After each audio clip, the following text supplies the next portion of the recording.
So, ladies and gentlemen, time to start. If everybody could just take their seats, please.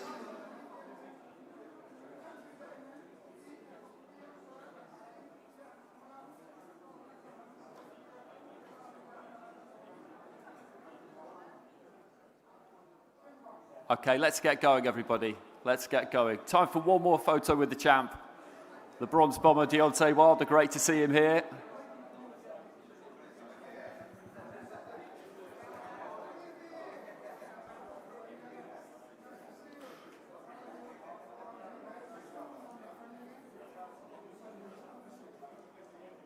Okay, so welcome everybody. Let's get going. Let's get going. A very warm welcome to the IBA Global Boxing Forum 2025.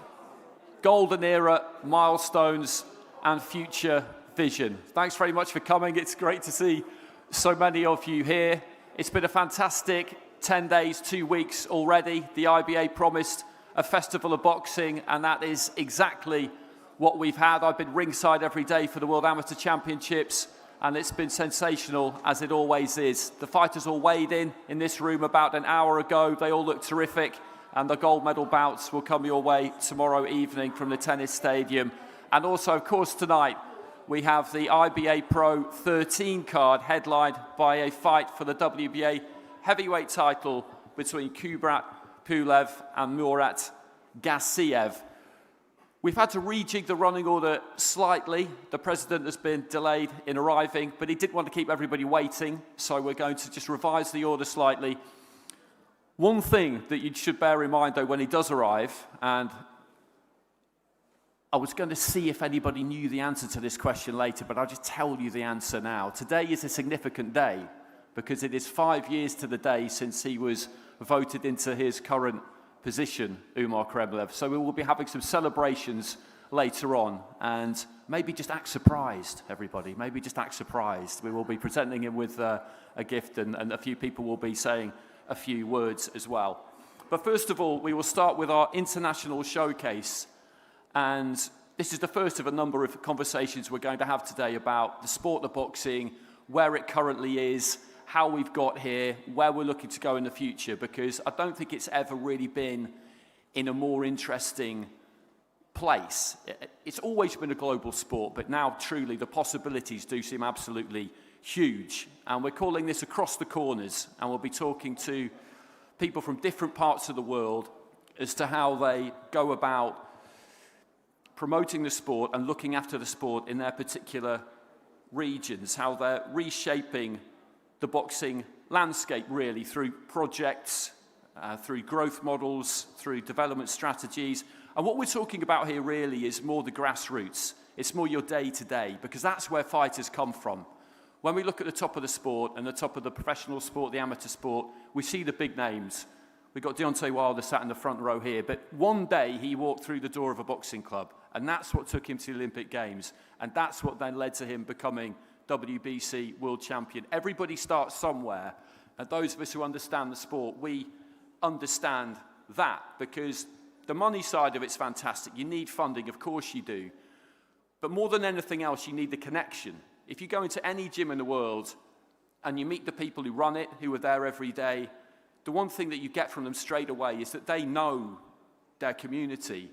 They know the culture they're in. They know the people coming through the door. They might never have met them, but they know them because they know their lives, they know their fears, they know their hopes, they know their dreams, and they have that connection right from day one. And if you don't have that, then you can't really honestly get that much done. And boxing has always been amazing like that, connecting to the people who walk through those doors. So that's really what we're talking about here, and I'd just like to invite up to the stage now leaders from Africa, Oceania, America, and Asia, who will tell us about their experiences of working in federations, of working with fighters, of developing event ecosystems, partnerships, all sorts of things.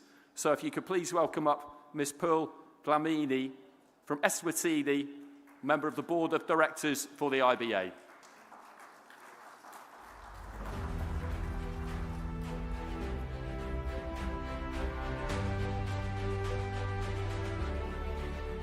It's a bit like a ring walk, isn't it? Well, our next guest has done plenty of them, actually. Please welcome Christy Harris from Australia, also on the board of directors of the IBA.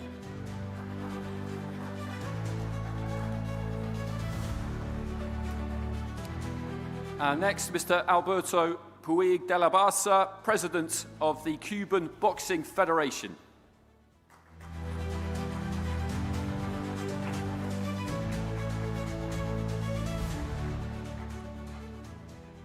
And Mr. Malik Babayev, Special Advisor of the Uzbekistan Boxing Federation.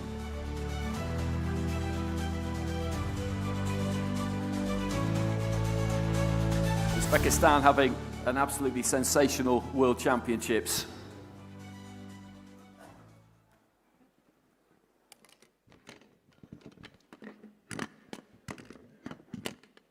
And you've got the translation headsets available. Hopefully people have picked those up in the hallway if you need a little bit of help. I'll just give you a bit of time just to find the channel. Okay, the first thing we're going to talk about, and this will be a question that I will pose to all of our speakers really, is it's so interesting just to look at how you deal with the sport in different parts of the world, because I talked about people walking through the gym doors there and how human beings in general, we're not that different, but there are differences.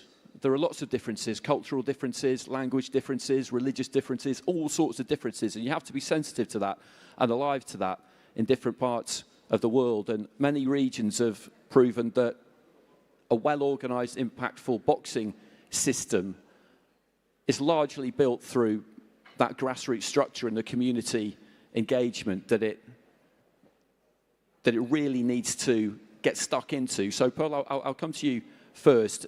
What specific grassroots strategies would you say have worked best for you to grow numbers, promote talent, because we do want to see champions, but also just create, you know, that momentum and sustainability for boxing where you are? For me. Hello, everyone. Once again, my name is Pearl Lamin from Eswatini. I currently look after the African Boxing Confederation under the Normalization Committee, as many of you will know. So now coming back to your question.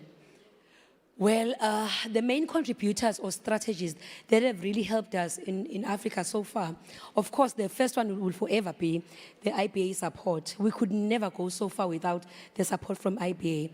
So a big thank you to President Umar and the rest of the IBA Board of Directors for diverting funds into assisting us. I mean, we talk about many of our national federations as we speak these days. They've got new boxing ring, new equipment. So that kind of support has really assisted us in terms of preparing, in terms of our grassroots development. So that would be the first one. And then when we talk about community engagement, there's been a lot of community engagement that's happening where we sort of like have programs with schools and communities and actual local organizations that helps us in terms of cutting costs, because if the community is engaged, then the dependency on IBA will sort of like lean back in a way. Also, we've got a number of activities that we are currently doing as well in Africa, which include volunteer programs, where we are saying, as we speak right now, in the entire room here, we are all volunteers. None of us is getting paid from boxing, but it's out of the love and passion that we have for boxing.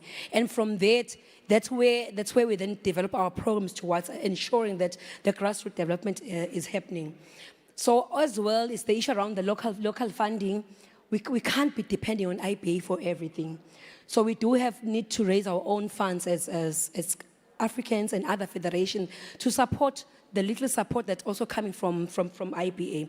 And these days we've got a lot of other platforms that can help us. We've got digital platforms where our capacity building can be held virtually, so there's no need for traveling. So even if like for us in Africa, we've got a lot of boxers in the rural areas where they're like out of the main cities. So for us to reach those people with the advancement of technology these days, it helps us to actually reach them through those digital platforms, the social media, recruiting these young ones, looking into talent development, and ensuring that we support and nurture these talents that we are seeing. So it has been a journey, but I must say that these strategies do demonstrate that the boxing ecosystem, if we look at it in totality, if it's built through structure, discipline, and community engagement, we can go far without actually relying big on funding. Christy, how about you? Could you please repeat the question? I certainly can. What in particular, when it comes to grassroots and the development of strategies, I guess with cost in mind as well, because these things have to be cost effective. What things in Australia, in Australasia, Oceania rather, have worked best for you to get the numbers up, get more people through the doors, to create champions, because obviously that is also important, and just to create that long-term sustainability for boxing? Yeah, for sure. First of all, can I please ask everyone to just be respectful, because otherwise I'm going to make no sense if there's heaps of talking out here. It's going to get through. But for Oceania, let's start off by saying that geographically we are so spread out and we are so far away. So, coming here, people ask how long I flew, and it was 14 hours, one flight. And it seems a lot to some people, but for me, it's nothing. And when I was on the boxing team, so aside from being on the board for IBA, I was an elite boxer for 12 years and was a bronze medalist in 2018 at the Women's World Championships. So I know boxing, I've been there personally, and being from Australia, from Oceania, we have to travel so far all the time. So far to be able to get to, international experience, going up against different people, different styles, not just always competing against the same one at home. So I think the good thing is now at this day and age is the AI. So, if we could have a type of coaching visual sort of program to go with, that we could all, even within Oceania, we could stay a lot more connected. So I think this is something we could definitely implement into it. And also to the thanks for IBA for being able to support us a lot more. That's made a huge difference, definitely, because, again, the flights here and everything will be so much more expensive than what it will, what it would be for someone closer, 100%. There's a lot more we can do, and we're starting to, unite a lot more. We've had, the Oceania Championships that Nina, the president, organised recently, and we are starting to build and unite as a community. But there's definitely more to go. And we had a full team here of Australians, so that was good, and we're getting there. Thanks very much, Christy. Alberto, if I could ask you, in your experience as president of the Cuban Federation, what strategies have you employed that have just helped drive the sport and make it so successful within the country? Bueno, muchísimas gracias. Un saludo de la Federación Cubana a esta familia del boxeo, y en pocos minutos trataré de explicar la esencia de la Escuela Cubana de Boxeo. La Escuela Cubana de Boxeo es dirigida por un manual de preparación del deportista que es válido desde los equipos nacionales hasta los clubes a nivel de territorio. En ese manual, que se perfecciona cada 4 años, se establecen las líneas fundamentales para la preparación del deportista, para la evaluación de esa preparación, para el seguimiento a los posibles talentos deportivos, y en ese manual se establecen las reglas de cada una de las competencias que se desarrollan en el país en las diferentes categorías. Nosotros comenzamos el boxeo con la categoría 9 y 10 años. Tenemos otra categoría 11 y 12, 13 y 14, 15 y 16, juveniles y mayores, masculino y femenino. Ahora, solo para citar un ejemplo, para que se conciba más o menos la idea de cómo ese manual refleja la organización que se hace en el país de manera horizontal y de manera vertical. Digamos, en las categorías 9 y 10, que es donde se inicia el boxeo en Cuba, en las competencias que se establecen a 3 asaltos, los rounds duran 1 minuto y medio. En el primer round, la esquina roja ataca y la azul defiende. En el segundo, la azul ataca y la roja defiende. Y en el tercero, es libre. Pero la evaluación del ganador no se da por el que más golpe dé, sino porque el mejor desarrolla la técnica. Y así se hace en las otras categorías que vienen 11 y 12, 13 y 14, en fin, en las categorías escolares se le da una prioridad para decidir el ganador de un combate en el desarrollo de la técnica. Eso nos garantiza que cuando lleguen a equipos nacionales no haya que empezar a corregir la técnica. Existe un sistema de competencia en todas estas categorías que nos da la posibilidad de hacer la selección de los talentos deportivos. Y esos talentos deportivos tienen un seguimiento durante todo el año. Y los mejores de la provincia se concentran en centros provinciales, escuelas multidisciplinarias del boxeo, tanto en las categorías escolares como en las categorías juveniles. Y ahí están los mejores entrenadores de la provincia con los mejores atletas de la provincia en las diferentes categorías.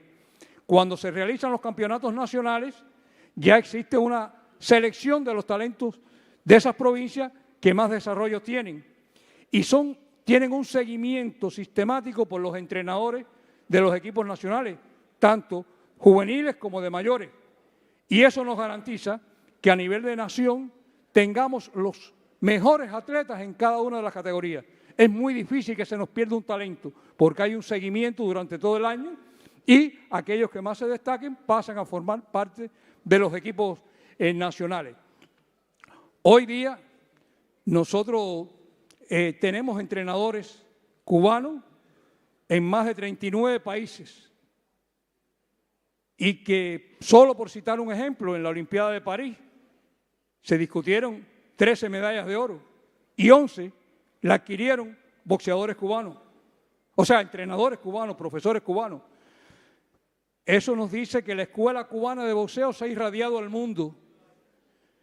Se ha irradiado y para nosotros es un honor poder brindar nuestras experiencias a otros países del mundo. Estamos abiertos ante el mundo para que nuestros modestos experiencias poderlas irradiar y poder contribuir al desarrollo del boxeo mundial. Muchas gracias.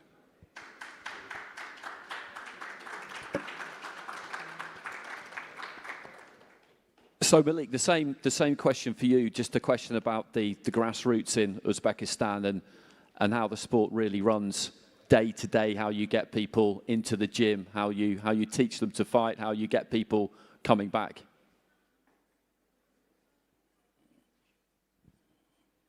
And thanks for giving the floor to me. First of all, I would like to express our gratitude to IBA for creating a fantastic site to exchange our views of future vision.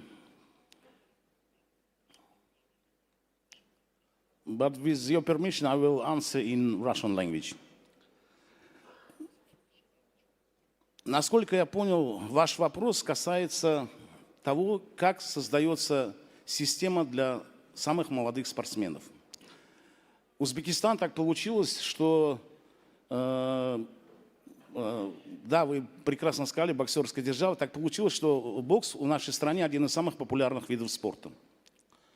Количество боксеров у нас очень большое, но, анализируя все процессы, мы пришли к выводу, что огромное количество боксеров, к сожалению, не давало нам, я имею в виду молодых боксеров, не давало нам того нужного качества этих боксеров. Мы стали анализировать, почему.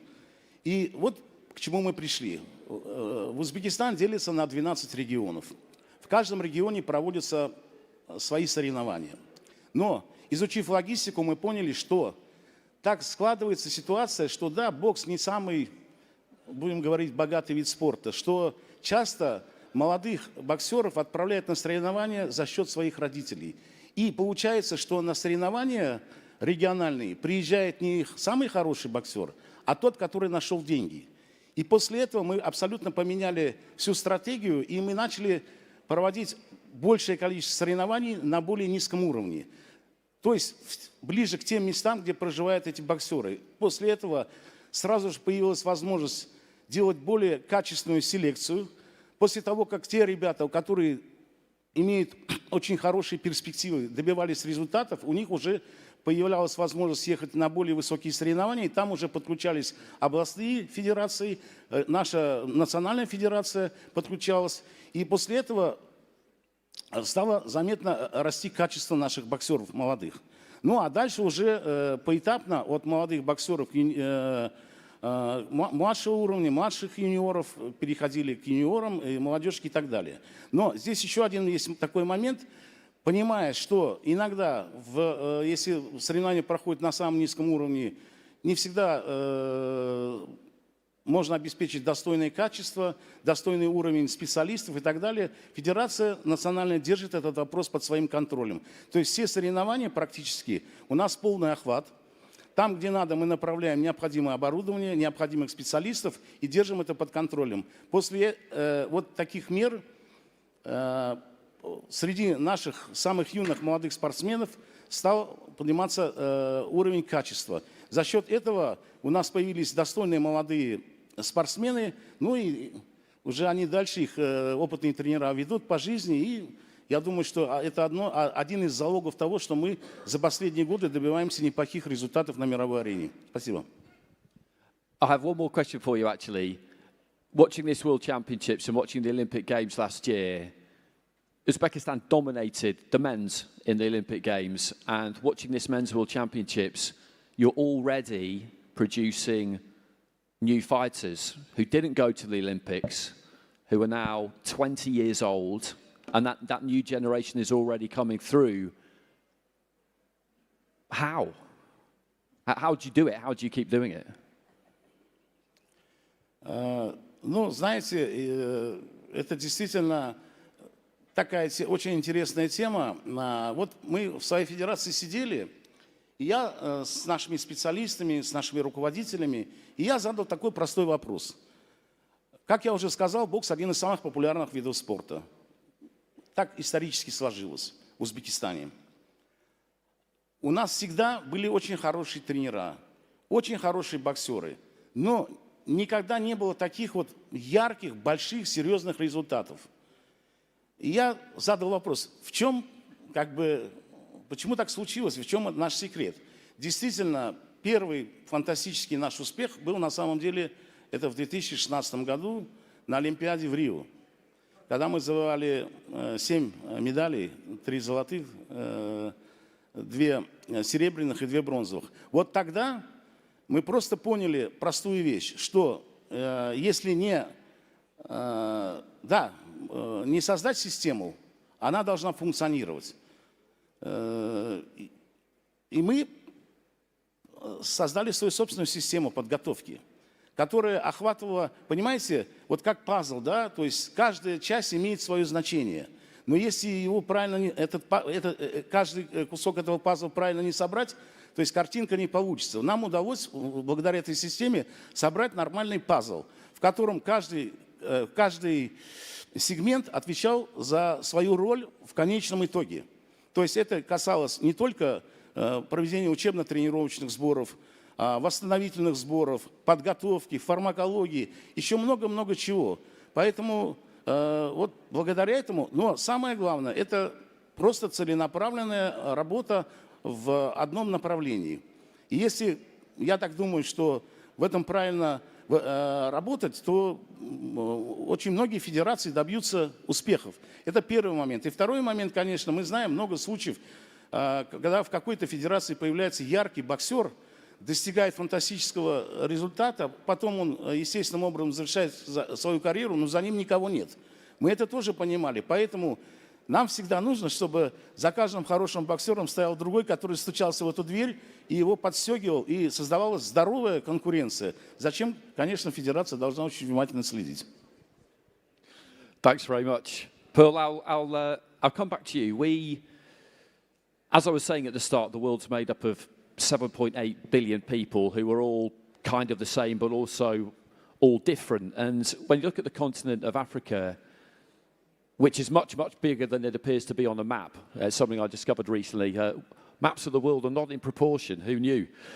There are so many different countries, so many different cultures, so many different belief systems. There are so many differences. And of course, it covers such a vast area.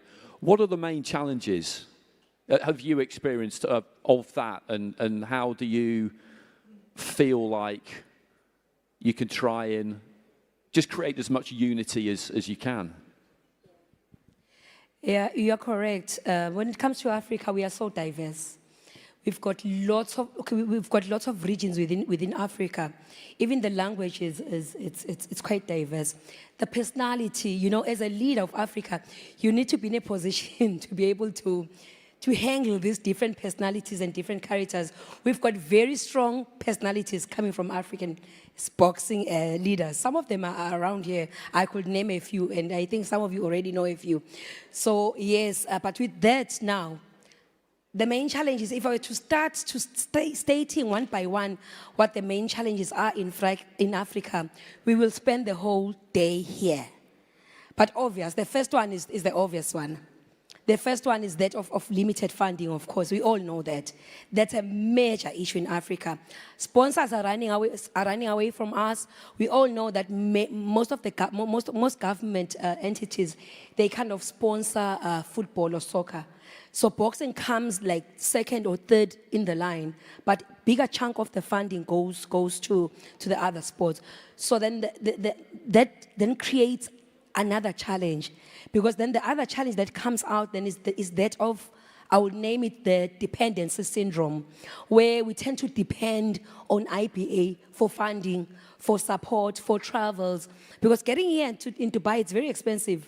I mean, staying here in these kind of hotels, not a lot of these African countries can actually afford, but it's a challenge because we are sort of almost like depending on someone to help us to make it through out there.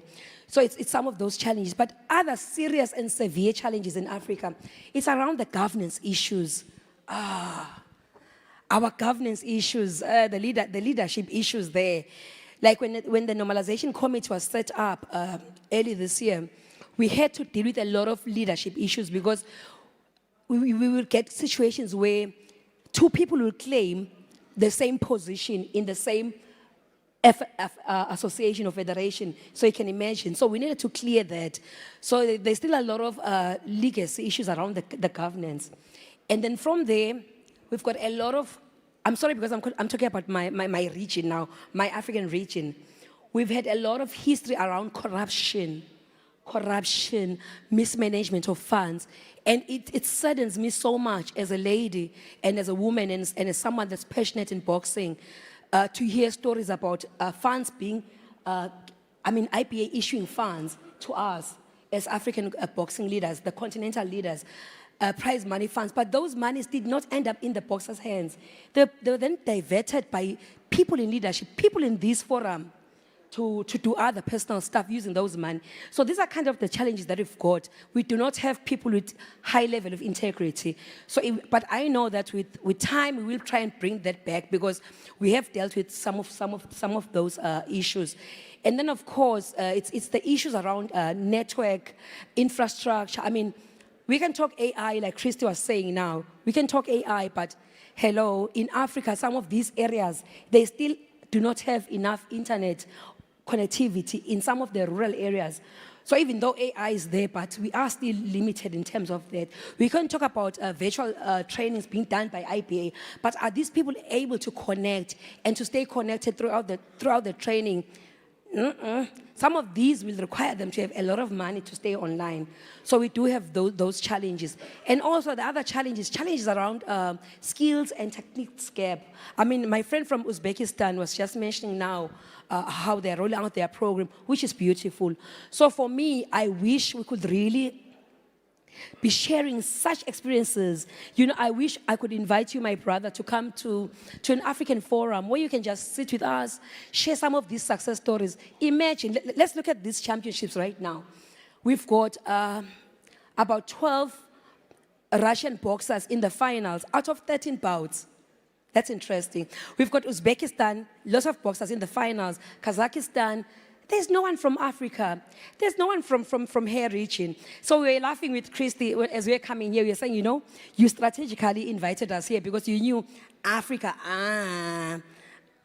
Oceania, then you've got Cuba, you've got Uzbekistan, So maybe these kind of partnerships where we could sit, discuss, and then try and encourage each other, share these success stories. It will help us to actually learn from you guys and to grow from your stories, because we believe from your stories as well, we could actually put up something coming from our region. But as is, we do have a lot of challenges that if we're to put on board, some of you would really say, but how do they make it? How do they actually survive?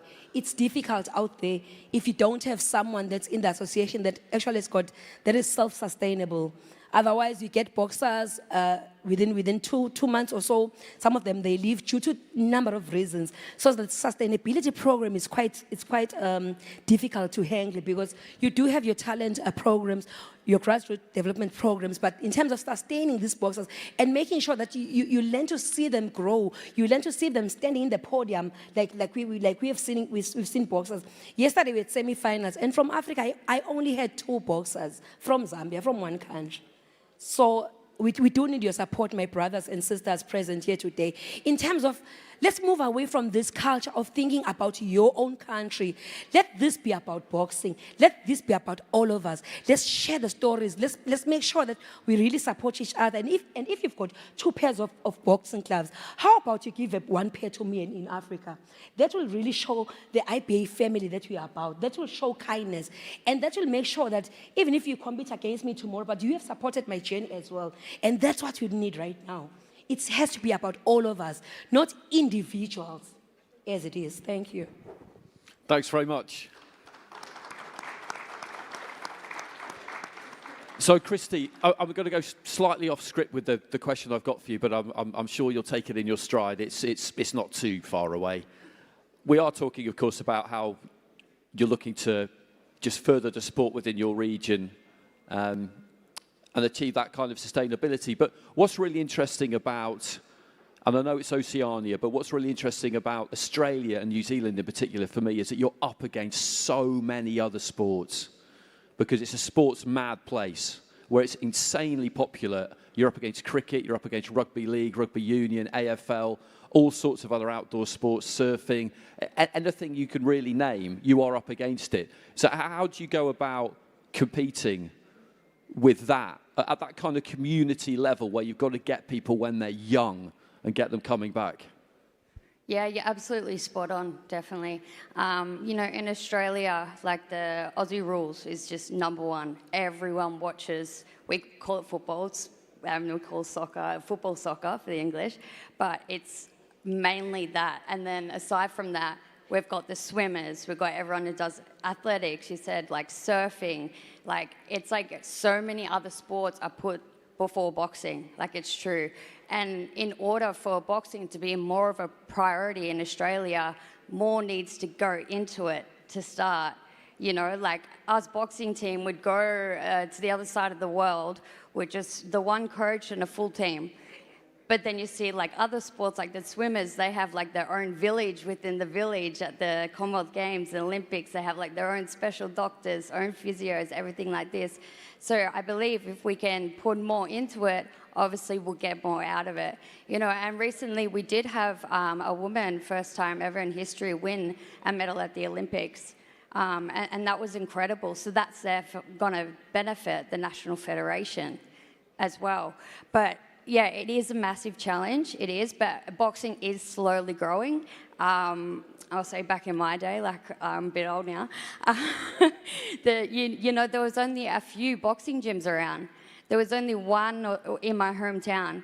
And then in Melbourne, there was maybe, you know, one of the biggest cities, biggest city in Australia, there was maybe 5, 6 known boxing gyms.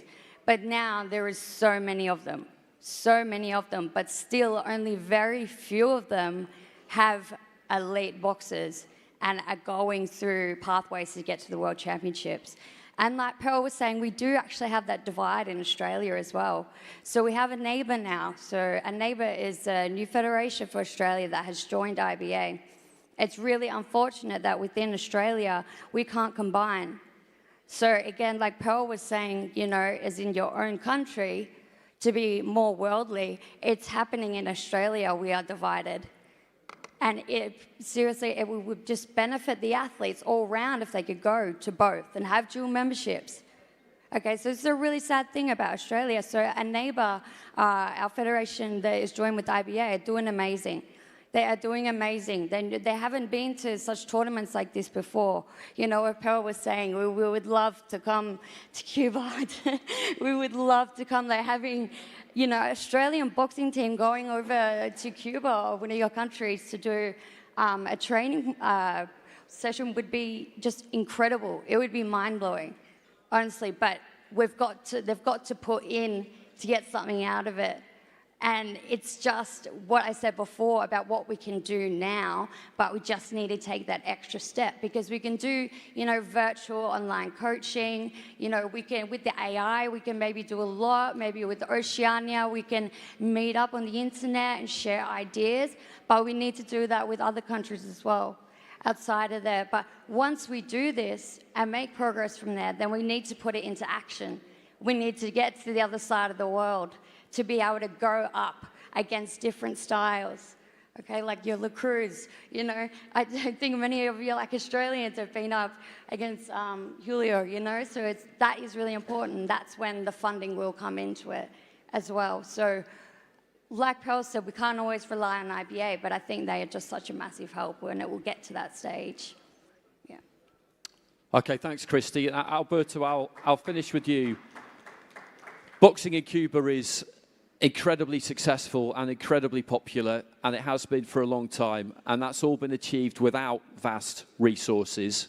So could you share the secret with us? What are the core principles? What's the DNA of Cuban boxing that just makes it both popular and successful over such a long period of time? Bueno, lo primero que pudiera explicar sobre esto es que el boxeo cubano no tiene secreto, está abierto al mundo. Y no damos lo que nos sobre, damos lo mejor que tenemos. Cuba es una islita de apenas 11 millones de habitantes, con serios recursos económicos. Ahora, lo que ha caracterizado el boxeo cubano, la formación de atletas cubanos, es la aplicación de la ciencia y la técnica a nuestro deporte. De hecho, de los 11 millones que tenemos, hay 2.400 que son profesores de boxeo de nivel universitario, graduados en la Universidad del Deporte. Tenemos alrededor de 2.800 atletas que están concentrados en escuelas de boxeo de alto nivel, o sea, del boxeo de alto rendimiento, donde se concentran los mejores boxeadores de cada territorio y, por supuesto, los mejores boxeadores del país en nuestras escuelas nacionales. Pero la aplicación de la ciencia a la preparación de nuestros boxeadores es la tarea número uno. Los programas de preparación en estas escuelas y fundamentalmente en el equipo nacional lo conciben como líderes los entrenadores de boxeo, pero como elementos fundamentales están los médicos especializados en medicina deportiva y en el boxeo en particular. Están los fisioterapeutas, están los psicólogos deportivos especializados en el boxeo. Ese equipo polivalente concibe los programas de entrenamiento, concibe la forma de evaluar cada mes y medio cómo se va comportando el programa de entrenamiento en cada uno de los atletas.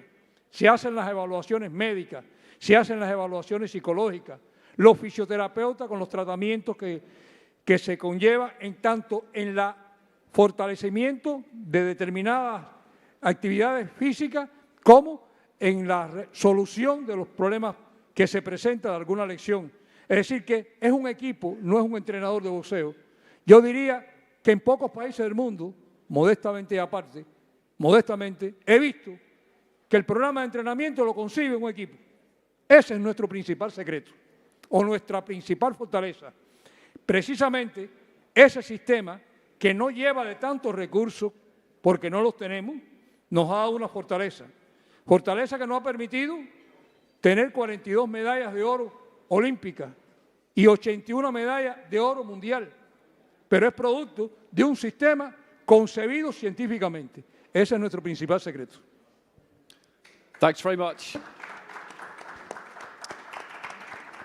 And thanks very much to everybody on our panel. Thanks, Pearl, Christy, Alberto, Malik. That was really, really interesting. Thanks for sharing that with us today. So I will now invite you to retake your seats. Thanks, Andy.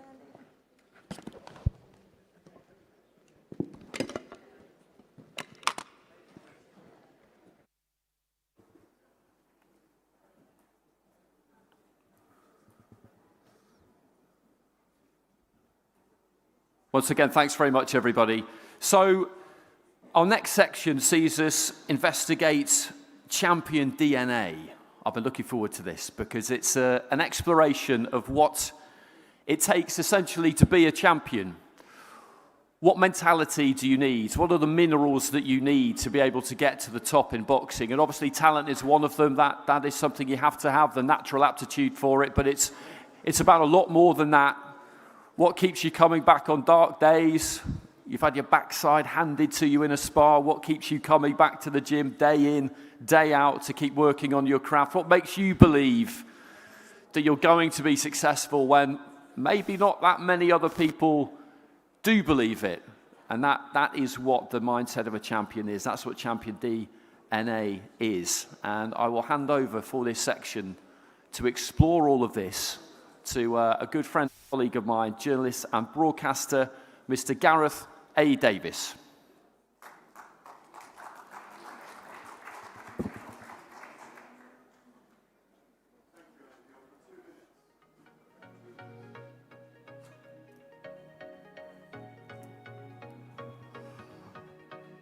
Okay, so Gareth is going to be 2 minutes, he tells me. We've got a brief interlude. Tell a few jokes. I don't think I've got any jokes suitable for an audience of this size, if I'm perfectly honest. But as I said earlier on, we've got lots coming your way the next couple of days. It's the business end of the 2 weeks, essentially. We saw the fighters weighing in this lunchtime for the gold medal bouts tomorrow evening, and that's something I know that we're all very much looking forward to. You always arrive in your own time, don't you? Sorry. That's a hallmark of Davis. Anyway, I shall leave you to it.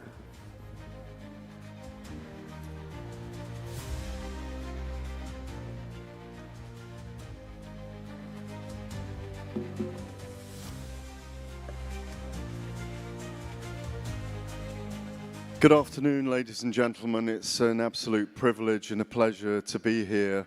I don't know how many languages are being spoken into your ears today, but it's great to be a guest of the IBA. It's an incredible organization that's already doing amazing things, and I'm sure you all agree with me. It gives me great pleasure to introduce up to stage. I think we've got 3 world champions. We've definitely got 2. Do we have all 3, Olga? We have 2 for now. Okay.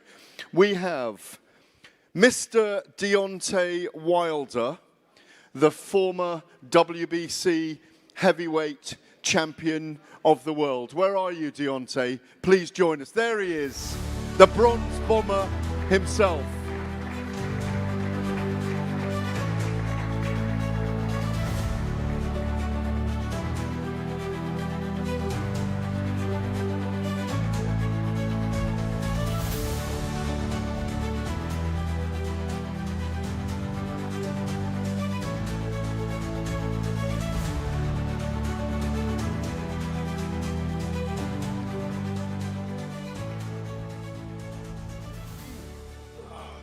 And joining us, we're waiting for Manny Pacquiao, who I hope will be here at some point. I know he's around somewhere, Mr. Kremlev. We're trying to find him, sir. We also have Sonny Edwards, the British professional flyweight boxer and former IBF champion of the world. Sonny, are you here? There he is. Ladies and gentlemen, Sonny Edwards.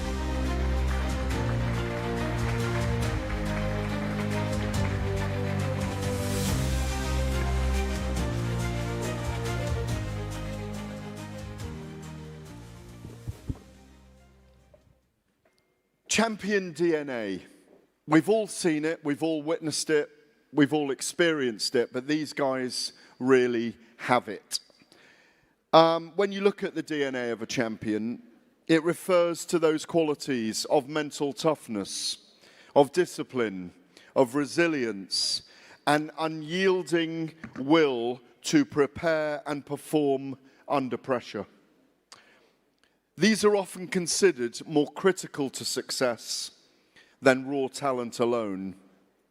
Coming through adversity, nature versus nurture, or maybe all of them together. I'm going to start with you, Deontay. Champion DNA, and you've spoken about this before, you believe, is rooted in a strong, resilient mindset, unwavering self-belief, the willingness to make immense sacrifices, and the ability to learn from and overcome failure. There's an expression you use with 3 aphorisms. We've heard it so many times, apart from Bomb Squad, which we'll get in a minute. Speak it, believe it, receive it. Talk to us about why you have always used that mantra. I've always used that because when you speak things, I'm a big believer in speaking things in existence, speaking things in the universe and allowing it to manifest. You know, speaking things is something that gives you confidence within yourself as well. Speaking that I am, I can, I will, I shall, you know, speaking in those terminologies of things and put in front of you to allow what you want to manifest for yourself. Belief. Well, it's just like this air that we breathe. We believe it's oxygen that keep us alive and stuff that you can't see, but I believe. Belief is a strong thing, you know, even in religion and things that we do every day. If we don't believe in ourselves, then who can we allow to believe in us? Especially in the business of boxing. So when you speak it and then you believe it, I speak it, I want to do this, I will do this, I shall. I train so hard each and every day to get it. I will be a champion one day. I believe that because I go in the gym, I get it done. Then you receive it. And when you receive it, that's the thing everybody want to receive. You know, you want to receive the good. You want to be able to, like, I spoke it, I believed that it will happen, and it came to me. It wasn't a coincidence. I'm going to come to Sonny in a minute because Manny Pacquiao is here, and I would like to introduce him straight up to stage if possible. The legendary Filipino professional boxer, former multiple, I think it's 8 weight divisions, congressman, senator, presidential candidate, the one and only Manny Pac-Man Pacquiao. Hello, sir. How are you? Manny, we're talking about what makes the DNA of a champion. If you could take your microphone as well. What makes the DNA of a champion? You grew up in poverty, in a barangay, in poverty, through adversity. Is that what has made you the person you are today, the fighter you are today? A DNA of a champion. A great champion is sacrifices, you know, hardship in life, and perseverance. That's the DNA of being a legend, being a champion. Sonny, let me ask you, thank you for your patience. On that same frame, that same mind frame, overcoming adversity, having a self-belief inside yourself, having that aphorism that Deontay Wilder always repeats like a mantra. Do you have one? I don't know about a mantra. Firstly, I just want to say I'm blown away to be sat in between 2 absolute boxing legends in Manny Pacquiao and Deontay Wilder. I feel like right now it seems like a surreal moment to me, so I want to thank Umar Kremlev for this opportunity. And with me, I got into the boxing train young. Me and my brother, we both won world titles. We was blessed to have a dad that fell in love with walking into gyms with his two little soldiers, and I got given this trade through his effort really more than my own, especially at a young age. And boxing has been my vehicle, boxing has been my passion, boxing has connected me with some of the greatest people that walk this earth. I think fighters, they have a different energy and aura about them. When they have that belief in their effort and their training, they walk this earth differently to someone that's never stepped foot in a ring. I genuinely believe that, and I'm always fighter first. I now spend all my time since exiting a boxing ring promoting, pushing, commentating, managing fighters, training fighters, and I don't think there's any other corner of the world, any other industry that I'd rather spend my time or my effort in. And boxing's one of those where it gives you the opportunity to make all the wrongs right in one night. It might take 10, it might take 15, it might take 20 years, but boxing gives you that opportunity. Thank you, Sonny. Manny. Okay, one thing of another thing of DNA of a legend or champion is toughness of mindset, and also toughness of heart. Like you need to have a big heart. I mean, that's the reason why Manny Pacquiao able to champion, they became a champion at different weight division because of my toughness in mind, and also my heart, and also being perseverance in any circumstances in life that we experience. I know everybody's experiencing a hardship in life before he became a champion or became a legend. So. But when you look back, all three of you, starting with you, Manny, when you look back at your childhood, can you see things that shaped you to now? No, when I'm thinking about my younger age, like when I was a child, like I never imagined or even in my mind to think to be like this. I mean, to accomplish like this. But it because of my toughness in mind and heart, and also perseverance in all circumstances in life, and hard work, discipline. That's why I became a champion, and that's the secret. Like, you know, don't ever think to quit, or don't ever think surrender. Just keep on going, focus. Sometimes the situation is like this. Not all the time is like you're in the top, but don't worry. Just learn from it. What mistake you did in the past. Like, you have to learn from the mistake that you missed it. Deontay, talk to us about your childhood and when you look back and how it shaped. You came to boxing very late. I did. I mean, I'm a very rare situation because, you know, where I'm from, it's all about American football, basketball, and, you know, as a child, I grew around that. I grew around the school spirit of things. I grew around the hype of the college football, and different cities coming or other states coming in as rivals, and seeing the crowds, you know, go crazy over the football or basketball. So, you know, as a child, when you see the excitement and people get, you know, excited for certain sports, you know, you want to be a part of that. You want to be a part of that team of excitement. Sonny, what about you as a child? Were you bullied? Did you grow up in a rough environment? How did you grow up, and what do you look back on that brought your childhood into being a world champion? I was never bullied, I think because I had a smart mouth, but I never really fit in. If I'm honest, I think I was always out on the edge of the friendship groups or the social groups. My life was centered from 9 years old all the way until I retired last year around boxing. I didn't socialize all too much, but boxing gave me a place where I genuinely felt I belonged, and it didn't matter that I was, you know, 5'3" with crooked teeth. It didn't matter. it gave me substance, it gave me belonging, it gave me community, and now I follow what I call the circus of boxing around the world, and I enjoy every trip that I get to take, and every conversation, every network I get to tap into.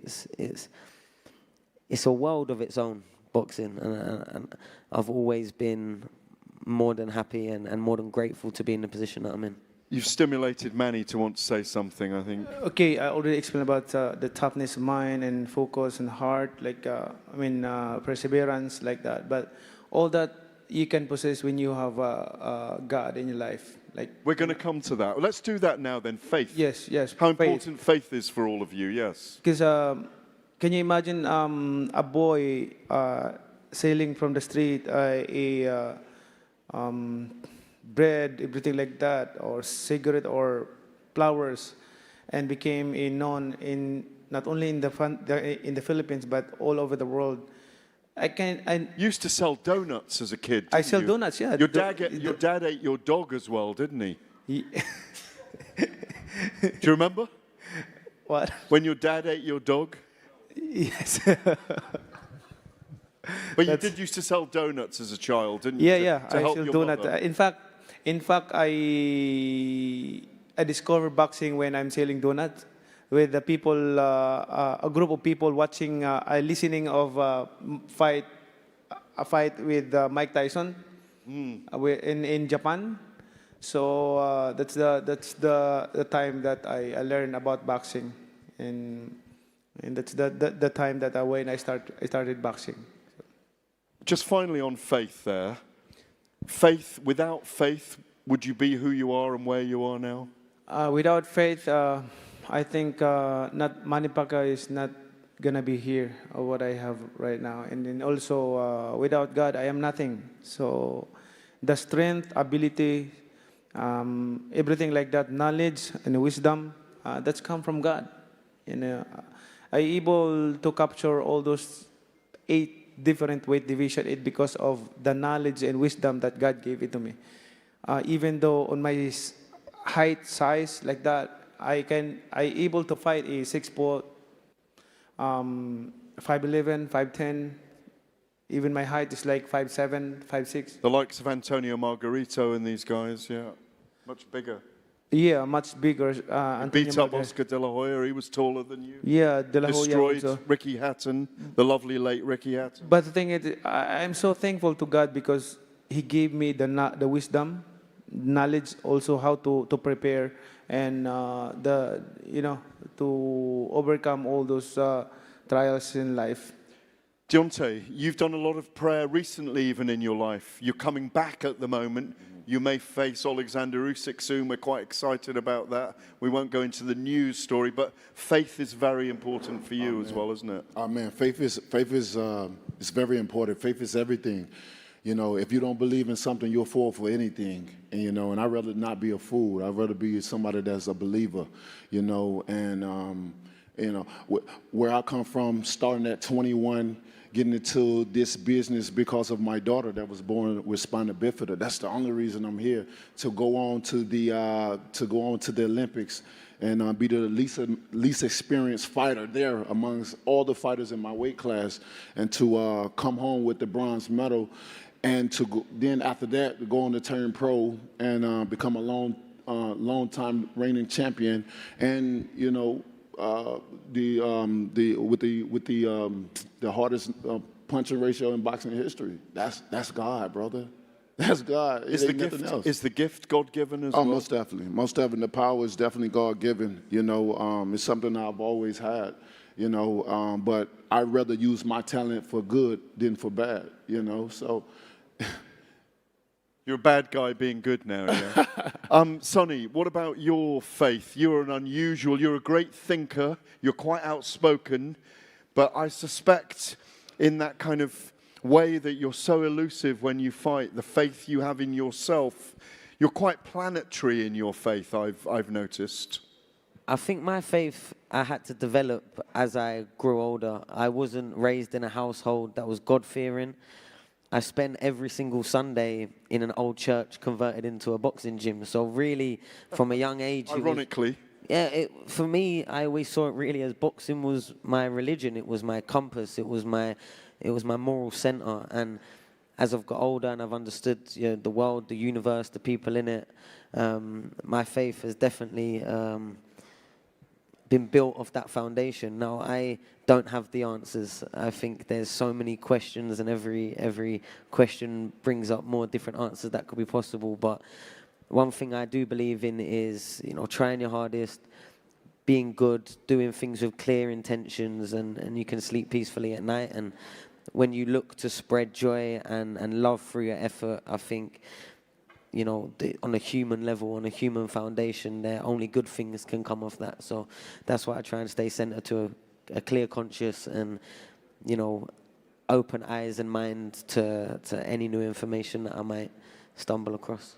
You guys are Sorry, I also want to Please mention carry that, on. you know, what people don't know about me, I grew up in the church. You know, my father is a pastor, so, you know, I grew up strongly in church and faith. So, you know, I have strong belief, you know, even when things don't go my way. You know, that's even when my faith get even stronger, you know, so.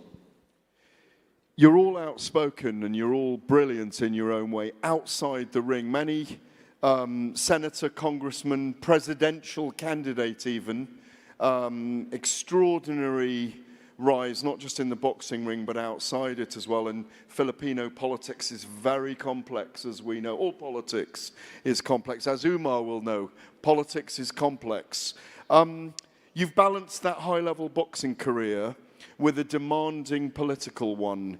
How do the discipline and mental toughness, I'll come to both of you on this as well, Sonny and Deontay, how does mental toughness and discipline translate to that public service?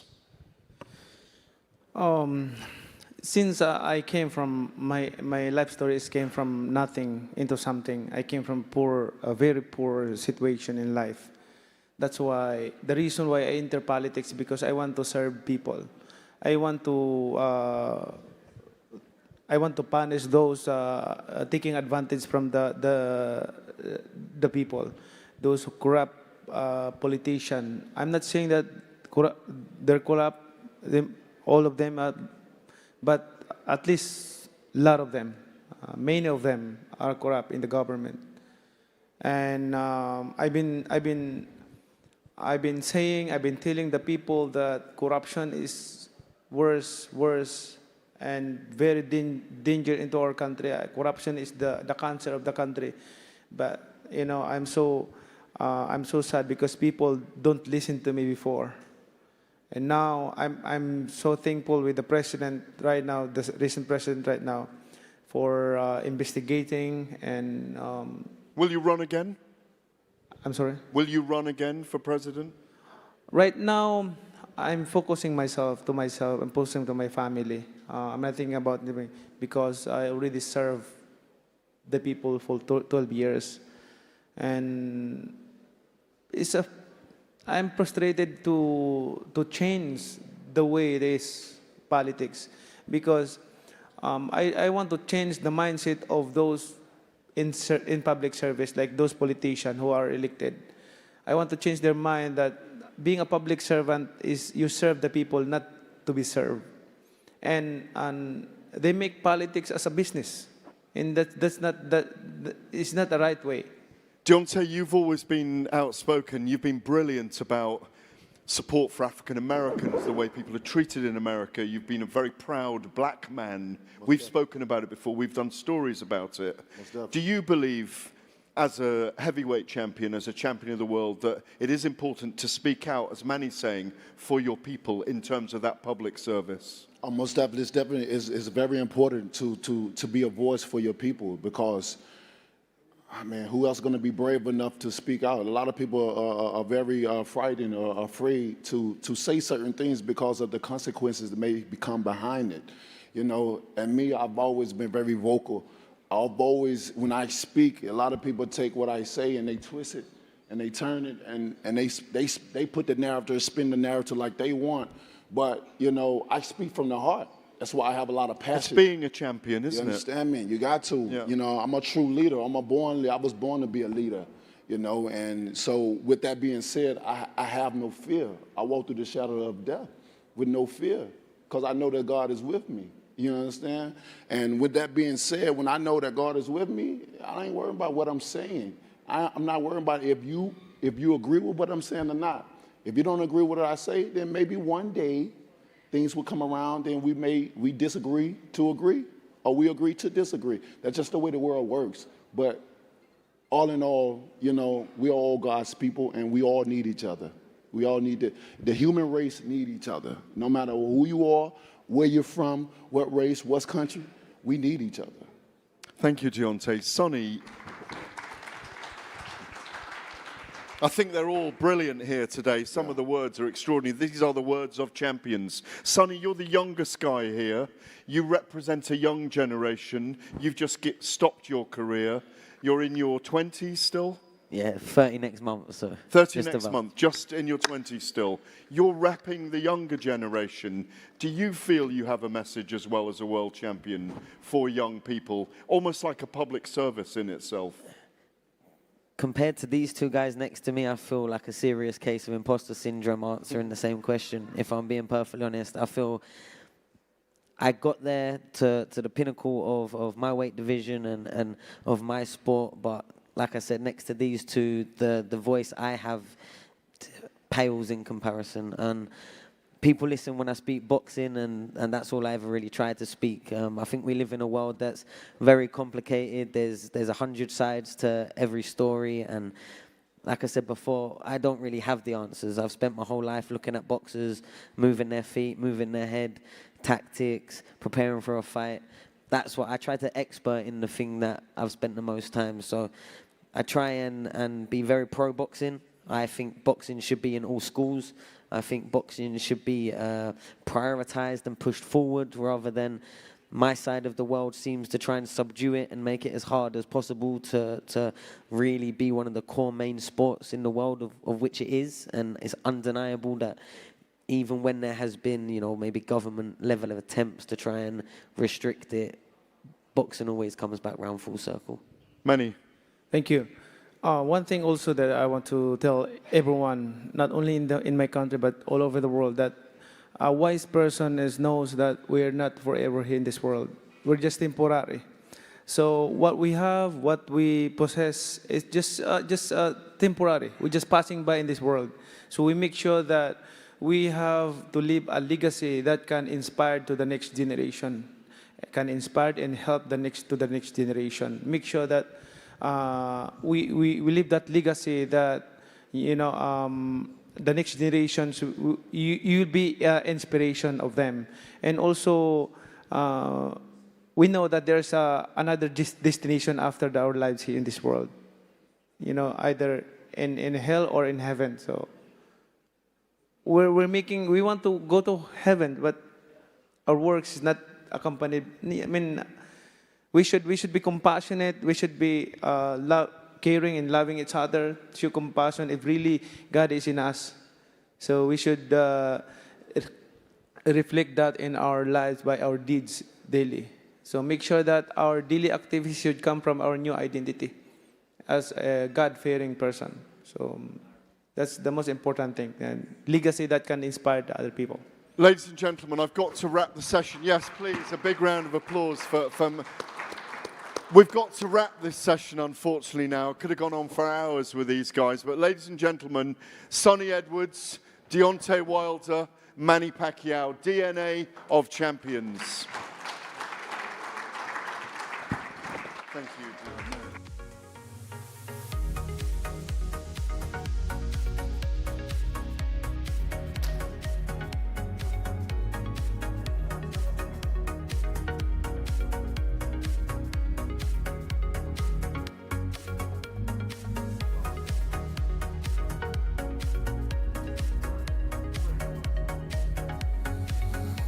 Okay, thanks very much, chaps. That was really, really interesting.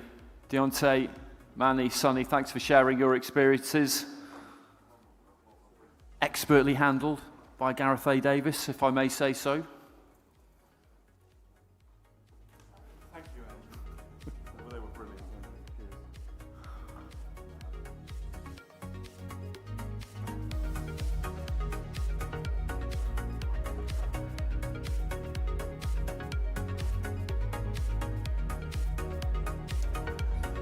So, ladies and gentlemen, as I mentioned at the start of proceedings before he arrived, today is a cause for celebration. Today is a significant day because it is, in fact, 5 years exactly to the day since IBA President Mr. Umar Kremlev was voted in and took up his position as president. It's been a ride.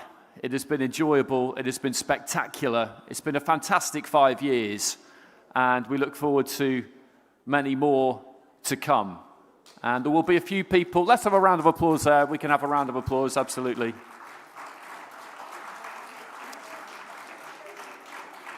I'll be inviting a few people up shortly to say a few words, but first of all, let's have a look at some highlights.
Okay, so I'll now invite up to the stage a number of people who are going to say a few words. First of all, please could you welcome Mr. Gabriel Xavier Dabasa Jr., President of the Mozambican Boxing Federation.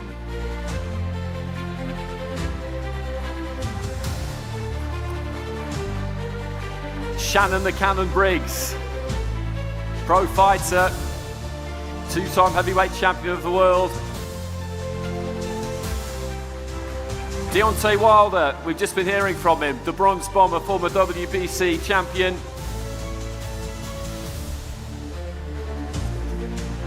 Lauren Alfonso, boxer representing Azerbaijan, who has won an awful lot of medals in elite international amateur competition. And Chinese boxer Chun Wei-Jing. If you could all come up, please.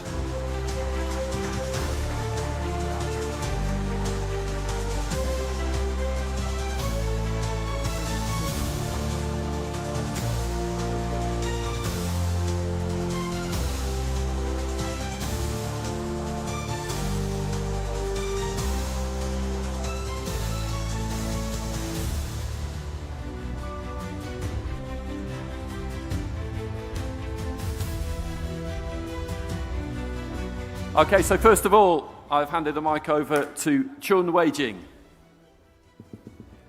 Dear guests, dear boxing family, good afternoon, everyone. I am Chun Wei-Jing, a boxer from China participating in this competition. My deepest thanks to Mr. Umar Kremlev and the warmest congratulations on your fifth anniversary as IBA president.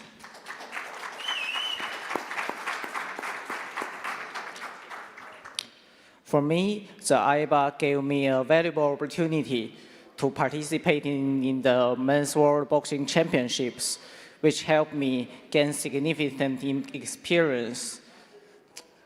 So I will continue to work hard and pursue my boxing dream. Here's to 5 amazing years and many more. Thanks. 谢谢. Thank you, everyone. Okay, Lauren. Lauren Alfonso. Primero que nada, buenas.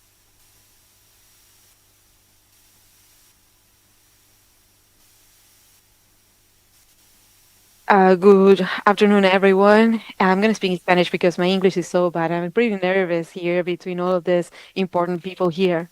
I am very thankful to our president for the opportunity and everything that he has provided.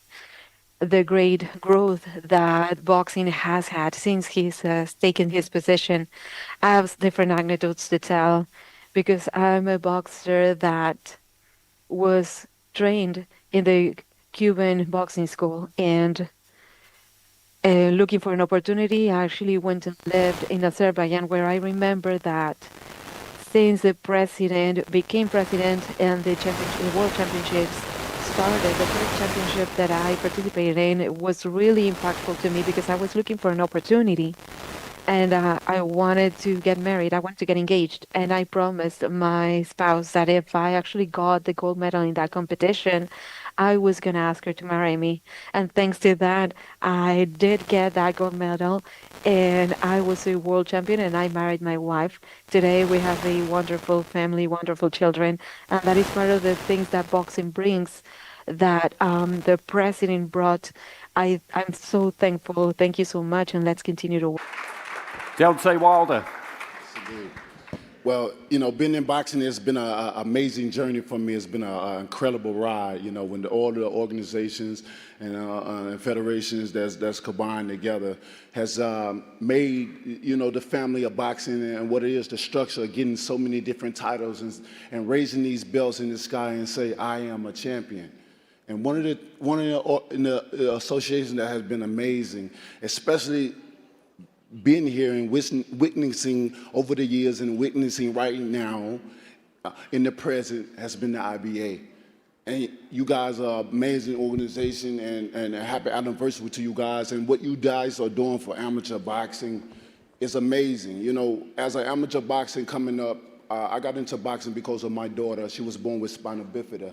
I needed money, you know, to support that. And as an amateur, you're building your skills up, the one-on-one fundamentals of it, and to become a pro to make money.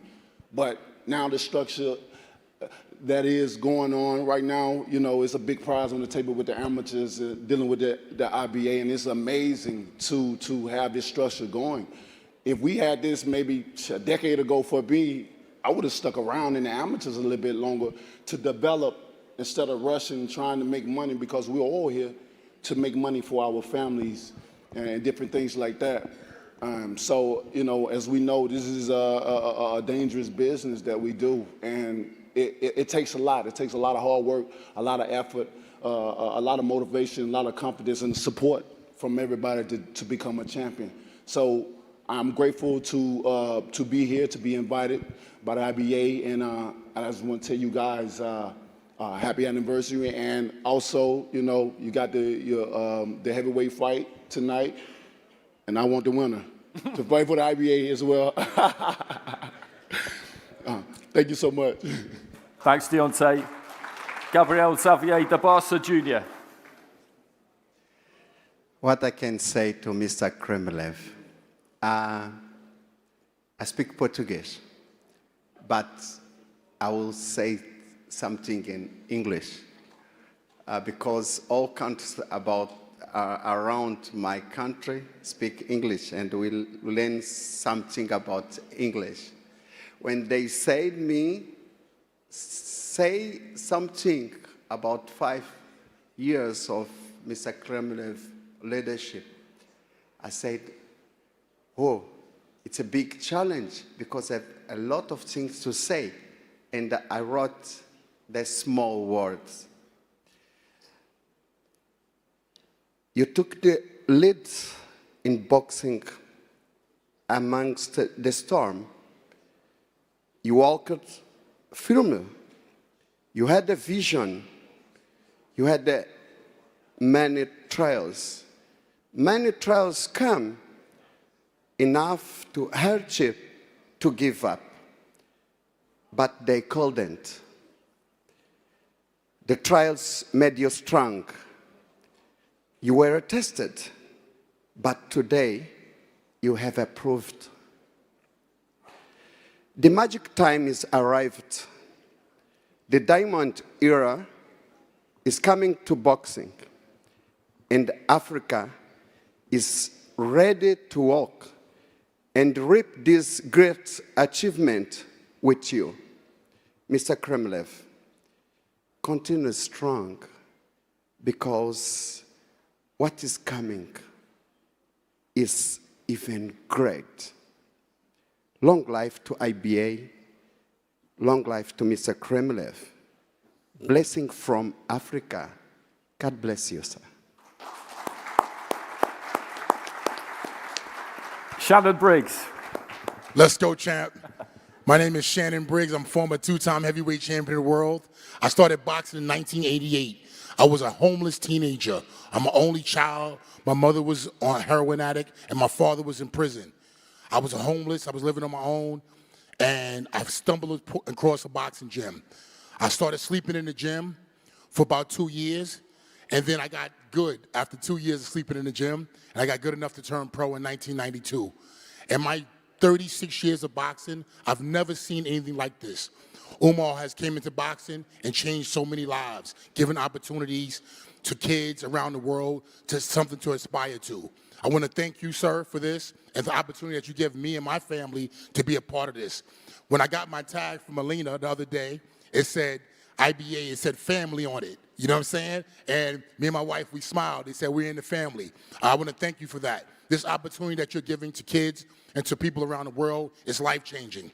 The opportunity, like Deontay said, like the champ said, giving them money, this is a dream come true. Like I said, I was sleeping on a train in New York, sleeping in abandoned cars, and here I am today in Dubai with so many distinguished people, champions, and I'm happy to be here. I'm 54,000 years old. I still want to fight for the IBA title. I still want a shot, y'all. I say let's go champ. Let me tell you why I say let's go champ. Let's go champ is my mantra. I started saying let's go champ when I was down and out and I was depressed.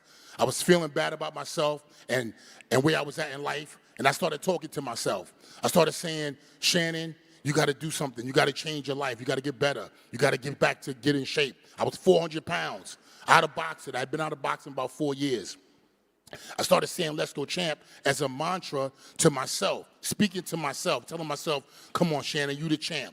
I stopped calling myself Shannon. I started calling myself champ. I started saying let's go champ. Let's go champ, and let's go champ got me here today on this stage speaking to you, because I kept talking to myself. I kept saying, let's go champ to myself, getting up, walking, exercising, and here I am today. And I'm here to say thank you to everyone, Alina especially, Umar especially, my boy right here, and everybody in the crowd. I want to thank you guys for this great opportunity to be here, and I'll be back next year with a whole gang of fighters. We're bringing the USA team. Let's go champ. Okay, thanks very much, Shannon. Thanks very much. If you gentlemen just stay where you are, we need to invite up one more person. Rashida Ali, if you would like to come up and join us. Let's go, champ. Thank you, brother. Thank you.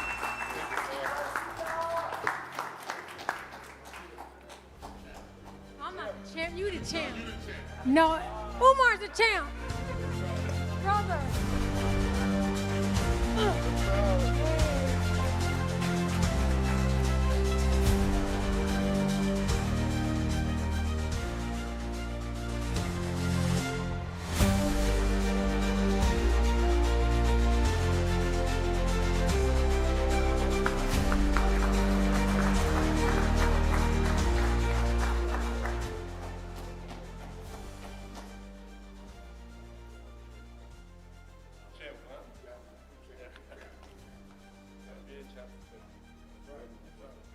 Okay, I'll now hand over to Rashida Ali. She's got a few things she would like to say and a gift she would like to present. Okay. Now? Okay. It is with profound honor that I, Rashida Ali, daughter of Muhammad Ali, on behalf of the IBA family, present an extraordinary volume, The Greatest, his autobiography an inspiration not only for the celebrated motion picture from 1977, but for generations who continue to draw strength from his life and his legacy. This particular edition is unlike any other. Bound in hardcover with gold leaf, it was originally gifted to my father by Granada Publishing Company on September 3rd, 1976. It bears the signatures of both my father and the publisher, making it a singular artifact that embodies the spirit, courage, and conviction of the man who forever changed the world of boxing and beyond.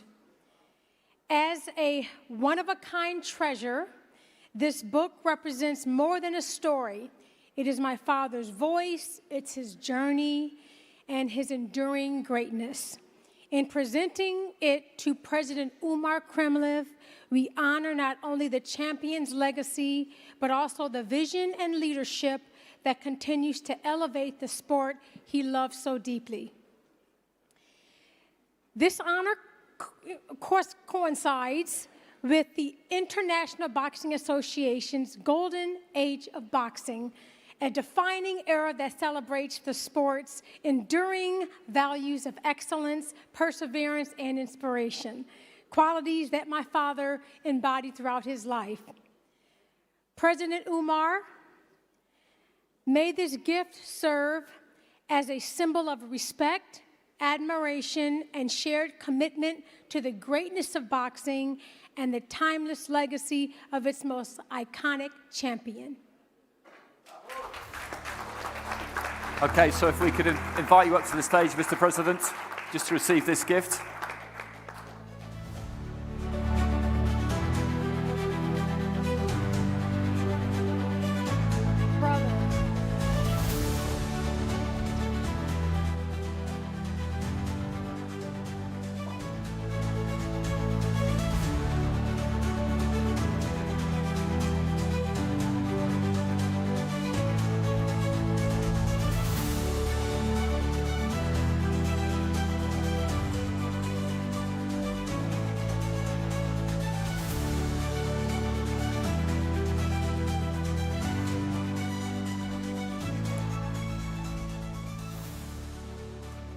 Okay, as well as the book, which looks absolutely fantastic, we also have a ceremonial key that will be handed over to President Kremlev by none other than Shannon the Cannon Briggs. I can't think of a better person to hand over an enormous key.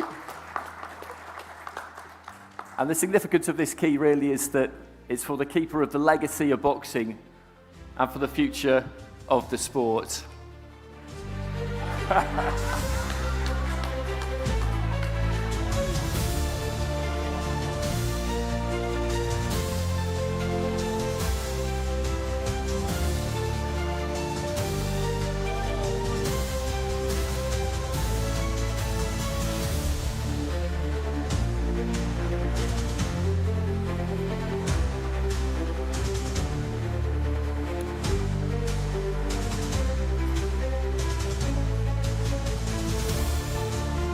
Okay, thanks very much, everybody. Let's have one more round of applause, I think. It's a big day today, the 5th anniversary of President Kremlev taking up his position. Well done, everybody. Well done, chaps. Thanks very much for that. If you'd just like to make your way off the stage, we will move on to our next item on the agenda.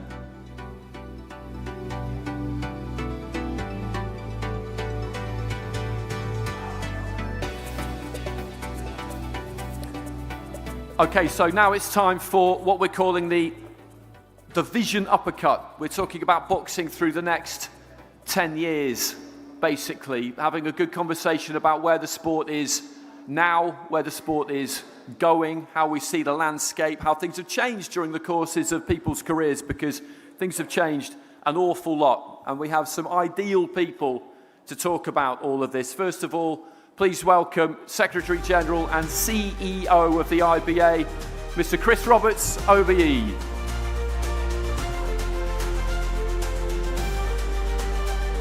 And we have a former undisputed world champion and Olympic silver medalist, now a promoter, Amir Khan.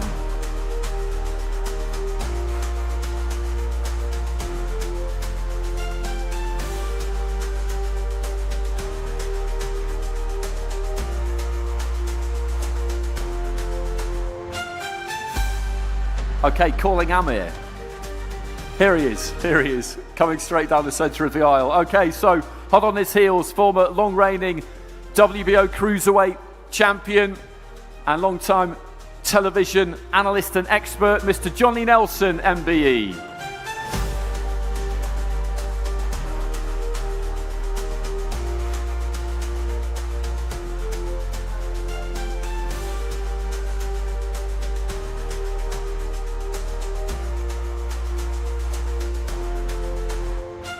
Okay, Johnny Nelson. I know you're out there. I'm sure you'll join us in just a second. And joining us as well, African champion, English senior elite champion, very, very good fighter, Patricia Mbata.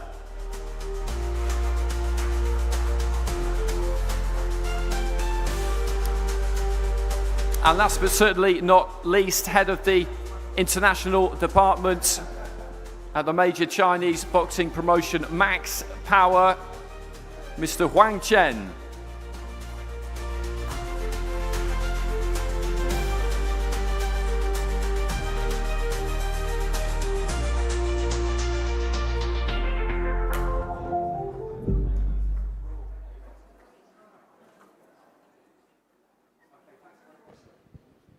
Okay, thanks very much for joining us, everybody.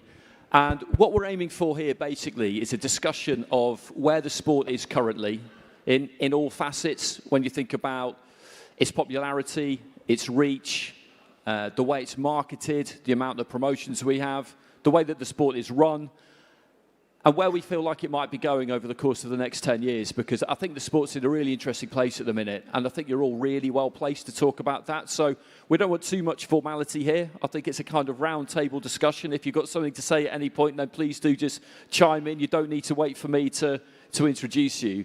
But Chris, I'll start with you.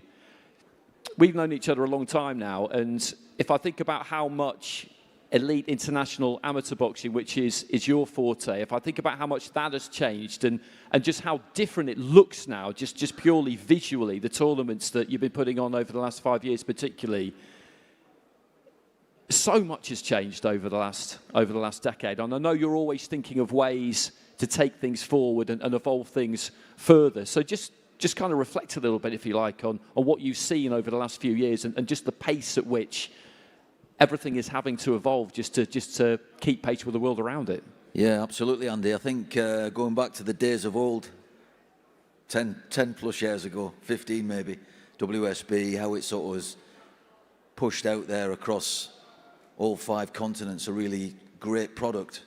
I've discussed this many times with our brother over there, Aziz, about how boxing has gone forward and been and developed. Umar's vision, IBA's vision, and what you see now inside the arena. The arena is fantastic. It's another level. IBA is a vocation. It's a way of life.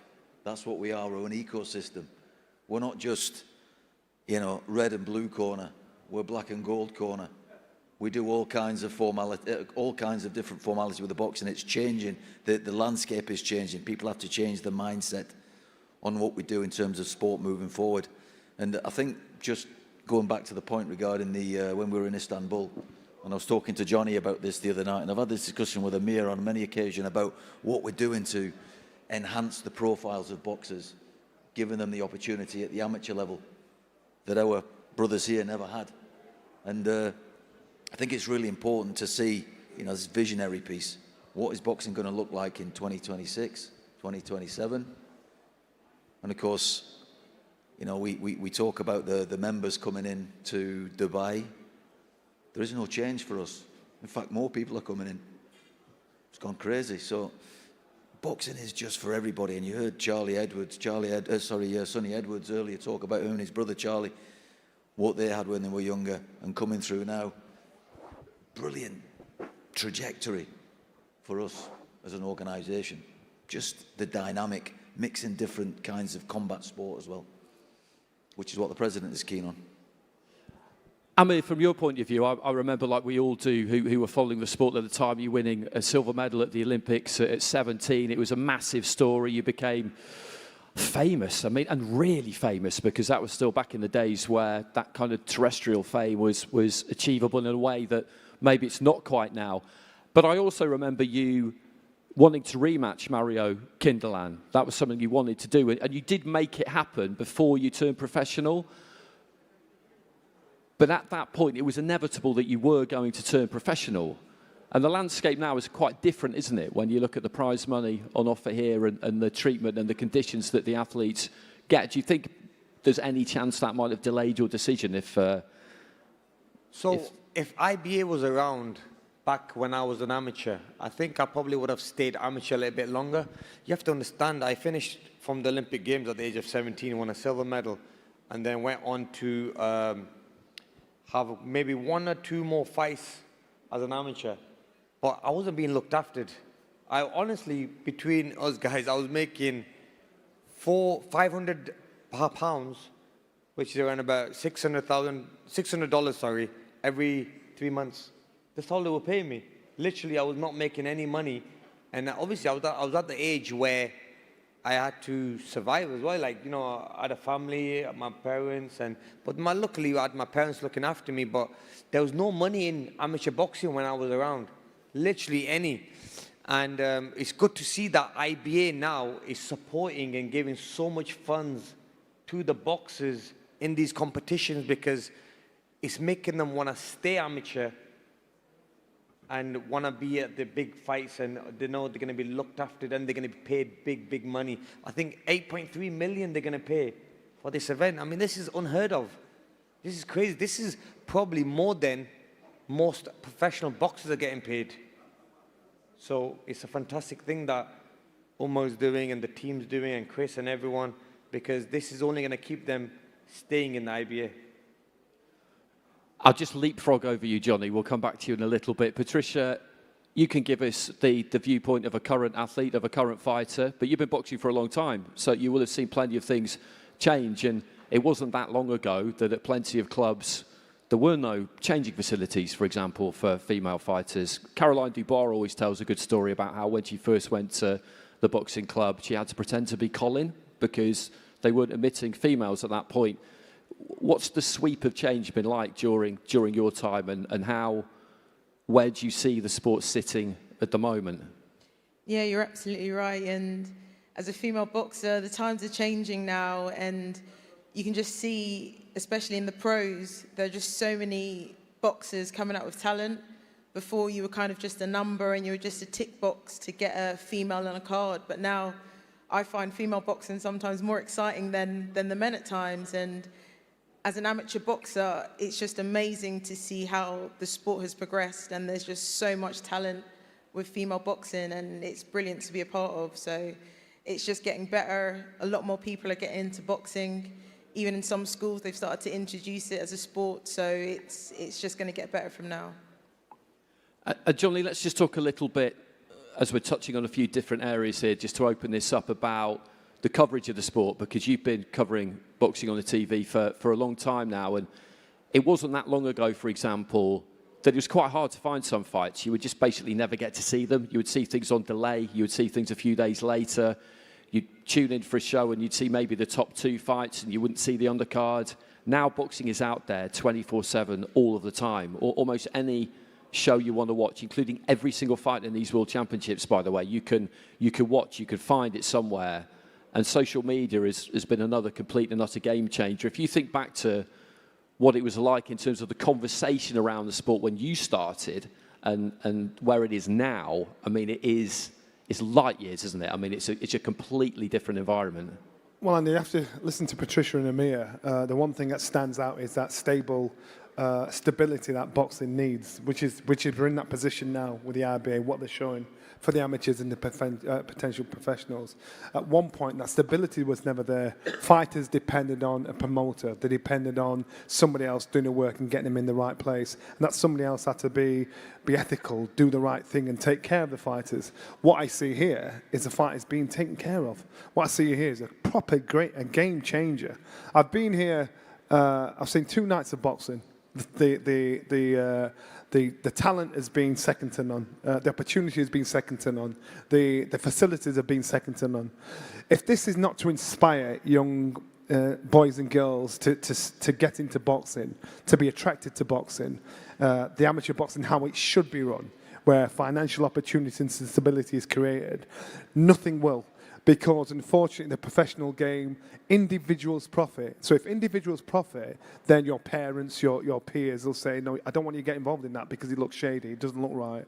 This is a platform that's been created for security, to benefit the better fighters who can fight. If you can fight, you can win, you can make a living, and still be safe. And so it's day and night, what I'm seeing today and what was going on yesteryear. It was the Wild West yesteryear. Yesterday, it was the toughest survive. And if you're fortunate enough to be an outstanding fighter, or you're fortunate enough for somebody to overlook you, then so be it. But now, if you can fight and if you've got talent, the IBA has created a platform for you to shine through. You can't. The only way you don't shine through is because you don't want it. And I've seen this over the last couple of days. I saw it in Istanbul. I've seen what they're doing. I've seen the fights that are coming through. And you'd have professionals that want to step into this game and fight a 3-round fight. There's a lot of top pros couldn't do that now. So the cream rises to the top. If you're a good fighter and you know what you're doing, then you'll see the standards will fly up there, and this is a good way to structure. The IBA are happy to work with everybody and anybody. I think that's key as well, isn't it? Because there is a lot out there. There are lots of promotions, Huang, aren't there? And you're working with Max Boxing in China, and a crucial thing for any sport is you have to make people care about it. You have to keep it relevant. You have to keep the next generation wanting just to tap into it. And one thing that's always really interested me about the marketplace that you're in specifically is that no one's ever really managed to crack it. Zhu Ximing came through, an Olympic medalist. Top Rank went to China a number of times. I think it did fantastic numbers, but it didn't seem to really get that foothold. We've seen Zhilei Zhang the last few years, really, really popular fighter, great fun, and a really good fighter. So you must be constantly thinking about how you can market the sport in your own country to make it more accessible to an audience that maybe hasn't previously embraced it. And that's something that everybody has to be thinking about all the time, I guess. Yeah, thank you, Andy. I think it will be probably the first time for you to hear from a Chinese perspective that how Chinese boxing market is. I would like to start in a big picture. I will start from my own experience. When I was a kid, I was in love with Mike Tyson because when Mike Tyson is in place, everybody talks about Mike Tyson. Even my 90-year-old grandmother knows that Mike Tyson is a badass. But now, how many boxers we are talking in China?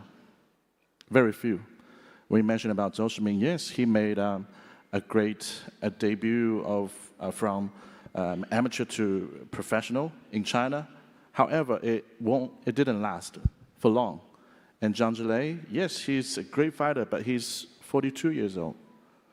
Where is the next Zhang Zhilei? Where is the next boxing superstar? We don't know yet. To my own perspective, we are losing a war, attention war to other sports. For example, soccer. For example, UFC. For example, even power slam. That's a very big problem, very big problem. So as a promoter doing boxing business in China, we're trying to create an infrastructure, but we know that it takes time, it takes money, and it takes a lot of people's attention to build that infrastructure. I personally have a suggestion, and because as a promoter, I always tell my boxer, not only be good at boxing, be good at being in the public, be good at speaking for yourself as champion, as, for example, Mr. Wilder, Mr. Manny Pacquiao, Patricia, all the legends. You have great personalities and you can speak of yourself. You can represent this sport. But in China, many boxers don't realize that. Their goal is just to win the belt, and then what else?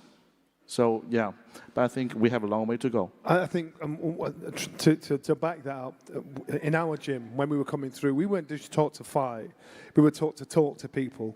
Because it's not just about being able to box, it's about the business of our side of the sport as well. Because you've got so many young, talented fighters that go out there and fight. And unfortunately, you've got individuals that will take advantage of that. So you've got to know how to market yourself. Now next week, you've got Jake Paul in against Anthony Joshua. And no matter what you think of the fight, you've got to commend Jake Paul for being his own publicist.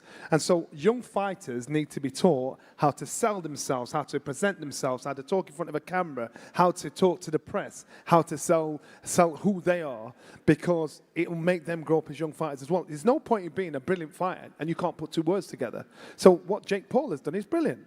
He can talk, and this is the lesson that the young amateurs need to think. I need to be able to be responsible for myself. I need to be able to talk to myself and do business, or look at the business side of our sport for myself as well.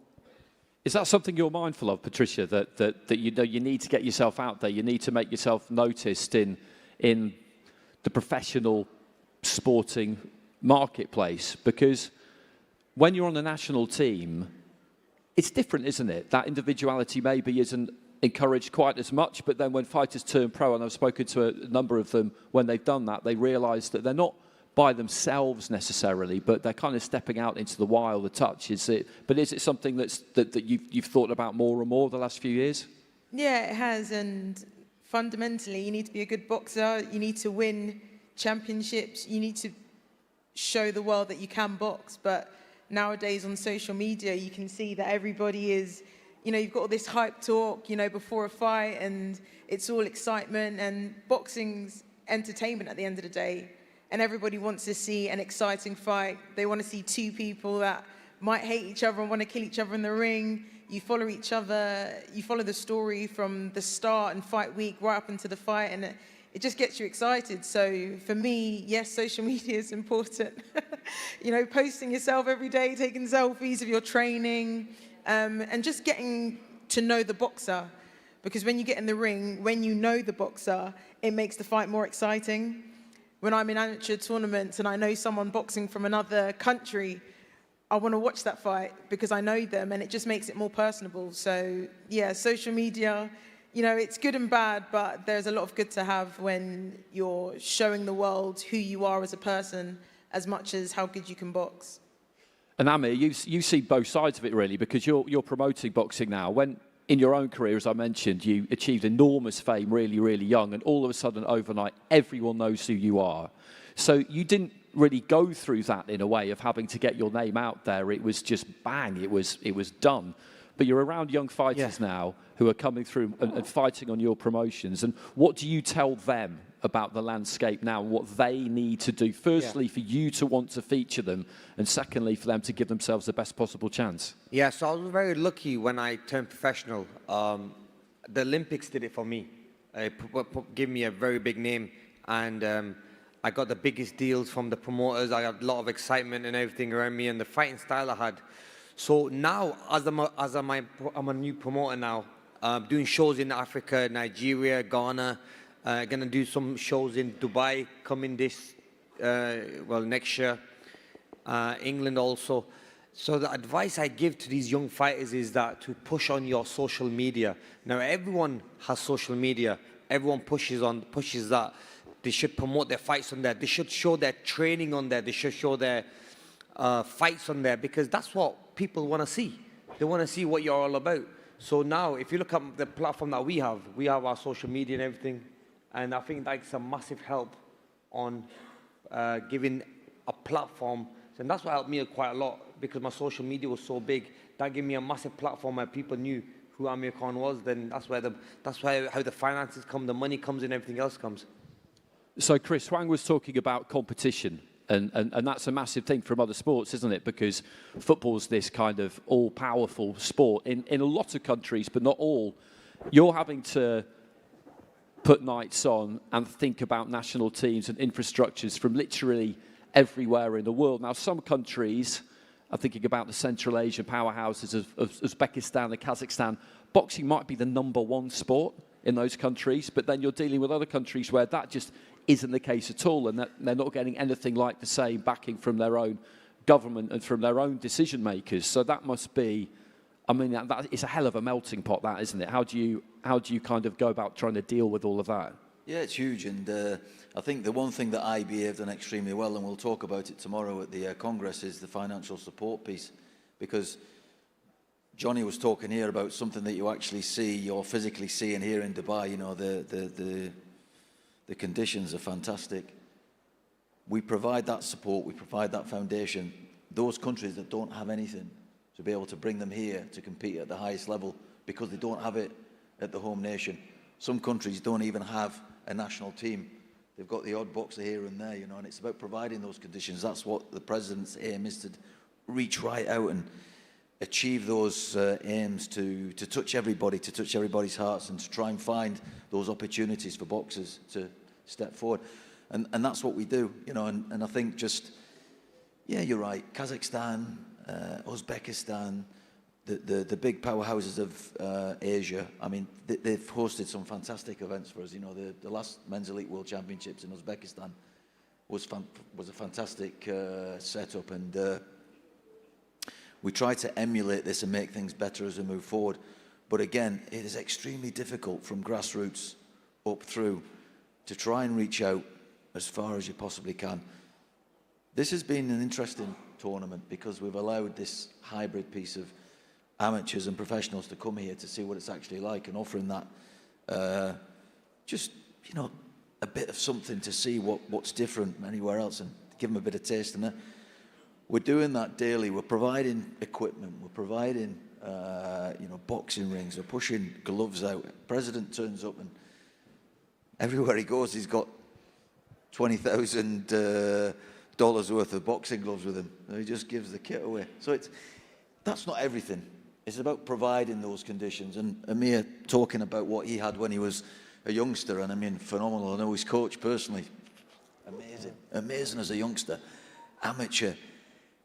Where he was, changed the conditions in the UK. We know, GB, the podium piece wasn't there. And imagine where he would have been had that have been there. So we want to change that now for everybody, to give them this, you know. And Chris, I think it's fantastic what you're saying there, because basically there's a lot of opportunity out there. Yeah. But we end up losing the fighters to the pros.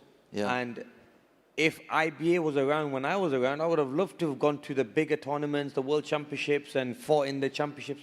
Got more experience. Because think about it, I think I was quite young when I turned professional. Legend. You know what I mean? But then I wish I'd stayed a little bit longer as an amateur. If I could have, I would have probably, because but the system was there, and I wasn't getting no money as well. So obviously, absolutely, you want to be looked after. But now with IBA, obviously, you're paying big money to these young fighters and these amateurs. Why wouldn't they want to stay? It's absolutely right. I spoke to Johnny about it yesterday. You know, 300,000 prize money. You know, 50% going to the boxer, 25% going to the coach, 25% going to the National Federation. Huh? That's more than some professional boxers. Don't you feel? Listen, my first pay as a fighter was £190, so it's a lot more. Listen, you're talking 50 years ago. Wait Andy, you spoke about Amir becoming a superstar overnight, and that was when things started to change slowly but surely. I remember when fighters run a lot less. Now, boxing is getting better. It needs situations, it needs organisations like the IBA to make it happen. There's no point in just talking. Start doing. And so this is something that the world is seeing. There's a lot of outstanding Eastern European fighters that are outstanding that have just disappeared. You look at Lomachenko. Lomachenko, an amazing amateur, an amazing professional, but I still think he underachieved. He could have been so much better, but he stayed amateur for too long. Alexander Usyk is one that stood out, and he's done so well. They're not one There are many fighters that are outstanding fighters that are now given the opportunity to shine through on an amateur level and a professional level, and we'll see the full potential of them. But it's having organizations that stick together, that work together, that put something stable there for fighters to say, I can do this. I can be a business. Could be something I want. But it's a whole package. There's no point in being talented if you can't back up the talent. With being able to talk and let people to know who you are, know your background, and understand what sort of person you are. And Huang, you were talking earlier on about the competition you face in China, basically, because it is just it's a huge global marketplace and global economy. Of course, everybody is more than aware of that.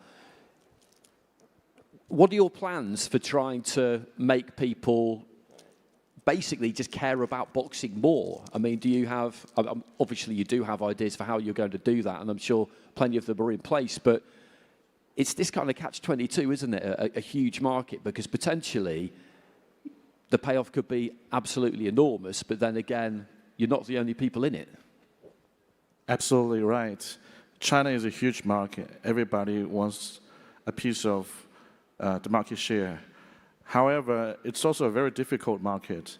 For example, boxing is up against the competitions with other sports. How do we promote boxing as a mainstream sport? It's our vision, it's our mission to do in China. There are certain interesting things that in China that you may not know. Even though boxing is a minor sport in China, there's a huge population practicing boxing as a fitness, because they believe that boxing is a great way to get in shape, because it's a very high efficient exercise. It's fashionable. Those people, probably maybe less than 1% will turn into professional boxer, but they'll be at the base of boxing fans. They will follow the boxers they love. Probably the boxer is their coach. Probably the boxer is someone they know in this country. They are related to those people. That's one of the interesting things. The next thing is that there are also a large number of elite amateur boxers in China. The number is huge. I don't have the exact number, but every province there are national team, a provisional team that trains in every of the capital cities. But the Olympic system is a hierarchy. It's a pyramid. So only the very, very few people goes to the top level so they can represent its country by going to the Olympics. Most of them, they change their occupation. They don't become a boxer after retirement because... Do you think that is because the infrastructure in boxing is compared to other sports, football, basketball, the tennis, whatever, there's no infrastructure that you can trust and depend on? They don't have example. They don't have good example to look at. For example, if those amateur boxers retire and turn pro and they can earn a lot of money, of course they will keep doing it as a boxer. But when they see the market, the professional boxers, they're paying poorly. They couldn't even support themselves in the market. So. And one of the problems with this, and this is what I spoke to Chris around last time I was here, is if you're a parent and your child wants to box, you're going to think, well, what's the future? You're going to box, and then what you're going to do? How are you going to live? When you finish boxing, what are you qualified to do? Boxing qualifies you to stand on the door of a nightclub, or be a coach, or be a volunteer in a club to help youngsters come through. So it's creating an infrastructure where people think, I want this to be a career. I have a career where when I've finished, I'm taken care of. If you look at football, when footballers, they'll have pension, they'll have savings schemes, they'll be financially taken care of, so they don't mind investing their life to it. In boxing, unfortunately, there isn't an infrastructure. The IBA is introducing an infrastructure to make it attractive, so a parent will want to send a child out. I want you to go and box. I want you to make a career out of this. We're working on providing a savings stroke pension scheme for fighters, so when they've finished, they're still benefiting from what they committed the rich part of their life to. But these things take time. And I think with organizations like this, these things can be done. So it becomes more attractive. Exactly, exactly. Like IBA, I really love the 5 years plan of Mr. President, because in China, the Chinese government also have the 5 years plan since 1953. This is already the 14th 5 years plan, because we're not going to achieve this goal by 1 or 2 years, even 5 years. It's a long-term plan. So in China, my thinking is there's huge resources of elite boxers in the amateur system. With the help of IBA, with the help of designing their career, in the future, more and more elite boxers will turn pro or will keep in the system rather than choose another job as a delivery guy or someone working in a factory. It's a big waste. It's really a big waste. There's a stigma attached to boxers. My main job is a project manager in construction. So I went to university and studied construction management, and I've been with the same construction company for 10 years. So you can imagine my mum's reaction when I said to her, I want to be a full-time boxer. She said, no way. But when you have the opportunity to make money and to secure a career in it in the long run, you know, it's brilliant. And it was when I started to win championships and I started to say to my mum, look, I can actually get prize money from this. She kind of cooled down and she said, this can work, you know. So when there is prize money, when there is a good structure for boxers to follow, it's brilliant, but it does take time and it does take a lot of money. And you're well placed actually to well, you've been observing, I guess, the difference between different systems, not just at the international tournaments, because you box for Nigeria, but you're based in the UK. You've done a lot of boxing in the UK. You're trained in Russia. Yeah, well, there you go then, even better. But you're a senior elite champion in the UK as well. So you've seen how it works in different places, and you can borrow one thing from one place, borrow another thing from somewhere else. If you had to look at the whole system, if you had to take an overview of the whole system, and it's a difficult question, this, and I'm springing it on you, but is there any one thing in particular that you look at and you feel like, if I could wish for one thing next year, it would be this one thing? For me, it would be putting the politics aside, because, you know, as a boxer, all you want to do is box in the best tournaments with everybody in it. And when you have the opportunity and you get to that level to box in a world championship, you want every country to be there. And for whatever reason, you don't have every country there.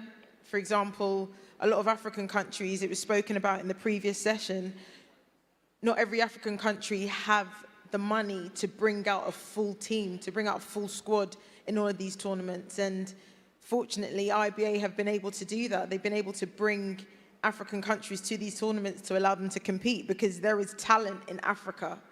We are so talented, but we don't always have the opportunity or the resources to showcase that skill. And the reason why I opted boxing for Nigeria as opposed to GB after winning the national championships was because I wanted to show the world that Africa does have talent. And unfortunately, you have to be a champion for your voice to be heard. And that's kind of my route into boxing, is to show that countries that don't have the structure actually have talented boxers. So I'm just a big advocate of putting the politics aside and just being able to box anywhere and just showcasing skill across the world.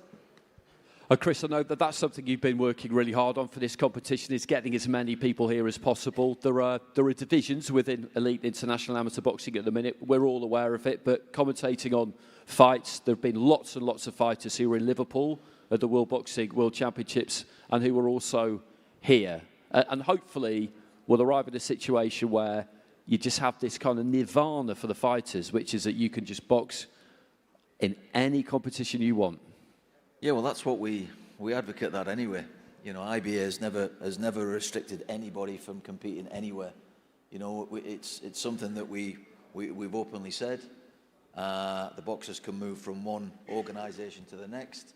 Likewise, now we're bringing in professionals, and you know, I think just on the point about reaching out to bring the athletes here. You know, we had 108 national federations attending this event, 108. We had 115 registered, 108 here. We supported 82 national federations with either flight tickets or accommodation. And, you know, we paid for it. Flight tickets was crazy coming through the desk. And we were paying for boxers to support this FSP piece, circa 1.2 million on flight tickets alone, you know, and just to get people here to compete. Because yeah, but you can understand the method behind the madness, because you're getting people here to compete from all over the world, and they'll have family, they'll have friends, Yeah. their people, their countries will be proud to think, you know what, if this individual does well, we'll talk about this on our platform in our country.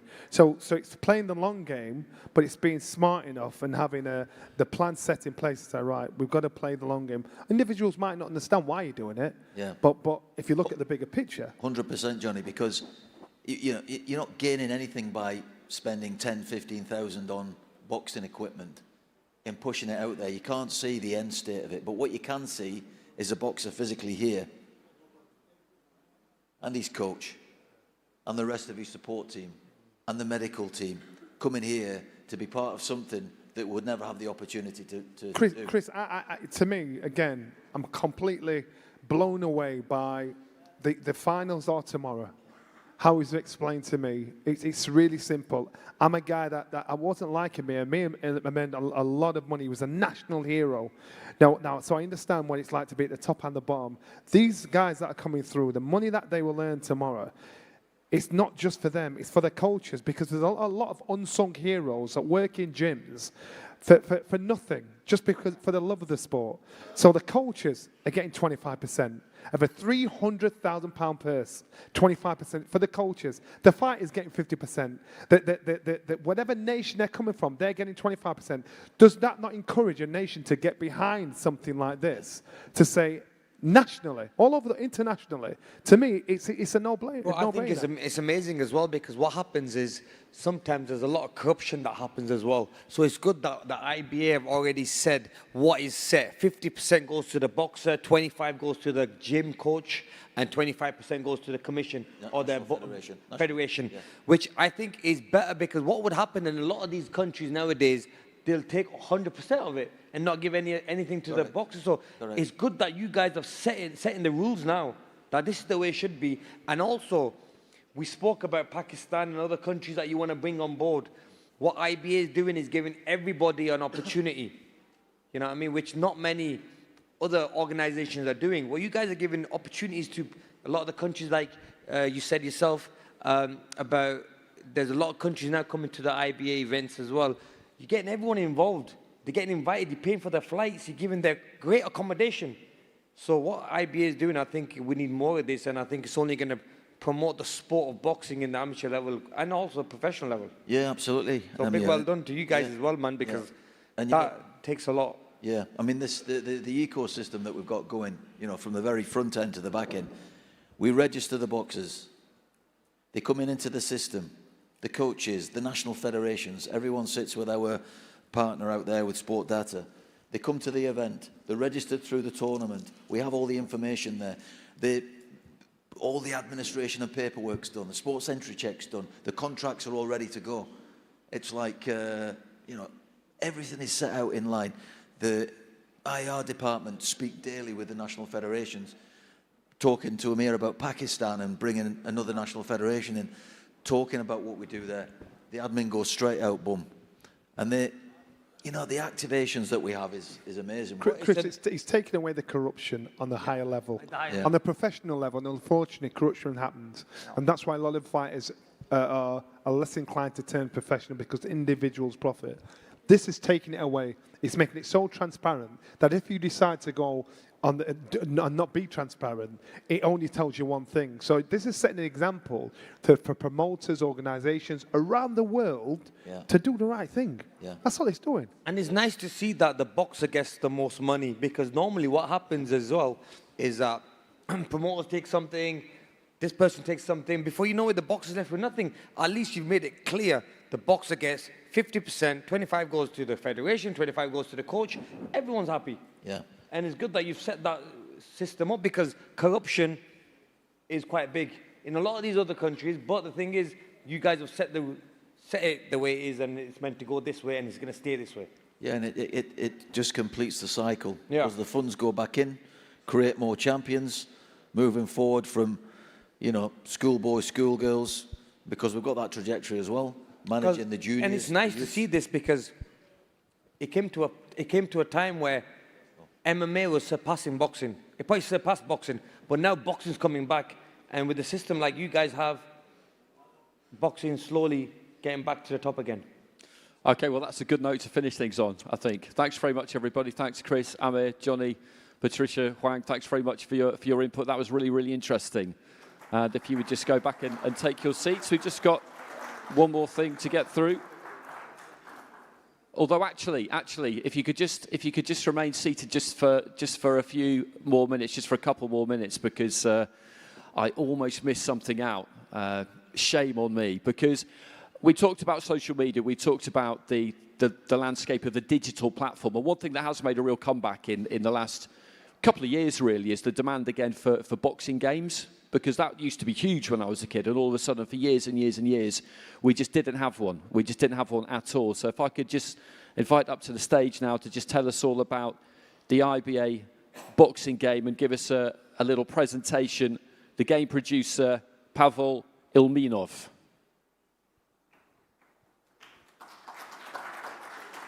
Welcome to IBA Boxing Game, the world's first open boxing world, where anyone can become a champion. You enter a living, breathing city, Moscow, around you. Real players from all over the world. Challenge them to fights, chat, make friends, or just hang out with text and voice chat. The crowd is alive, cheering, laughing, shouting your name. Win your fights, earn virtual currency. Train hard, upgrade your gear, new gloves, shoes, shorts, and special boosts. Each punch makes you stronger, each victory brings you closer to greatness. Step into the ring as real boxing legends. Manny Pacquiao, Roy Jones Jr., Ben Whitaker, Dmitry Bivol, Albert Batirgazev, and many, many more. Find out who's truly the best. Travel the world from Moscow, Cuba, and New York, each with its own champions. Dream big and become one of them. Climb the leaderboard, earn the IBA Digital Champion belt, and the top fighter wins a real IBA title belt, plus $100,000 in cash prizes. Play anywhere on your PC, tablet, or phone. We built a special one-hand vertical mode for mobile, so go ahead, beat them all with one hand. This is IBA Boxing Universe! IBA Boxing Universe! An open world of champions!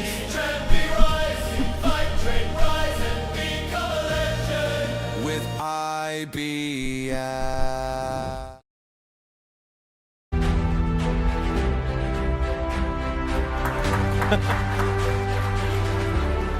Hello. Hello, everyone. Thank you for support our game. It will now the presentation first in the world digital boxing belt. Yeah. So beautiful. Yeah. Last month we started the cyber series in the world, and first city Mumbai, India. It's so amazing. And prize pool and $30,000 and the prize this belt. Thank you. So International Boxing Association and Chris, Manny, and all IBA family. And will now boxers and gamers together.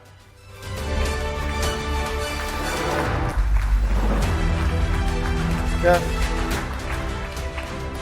Thanks very much. Thanks very much, Pavel. Okay, Thank you. I'll let you all go. Oh, no, sorry. Thank you. Okay, great. So I'll let you all go. Chris, I think you're going to stay up here with me. We need to just close the forum.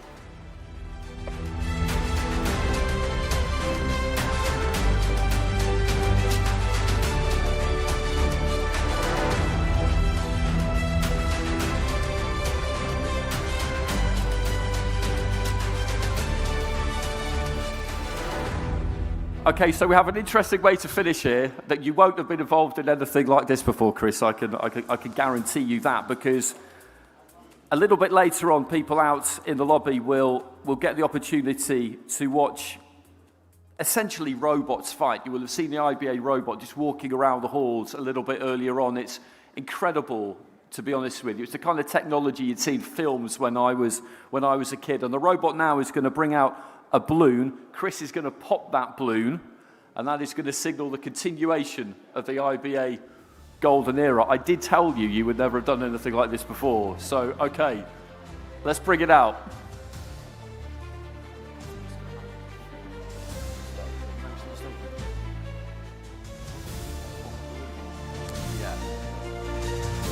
Okay, here we go.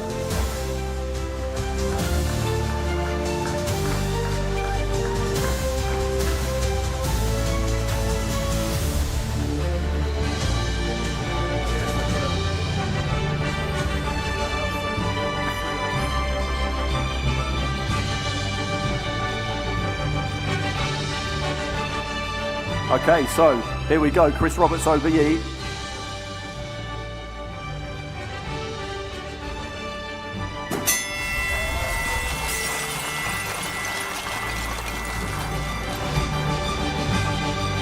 Okay, that's not it. That's not it. We have one more thing for you to accomplish, Chris.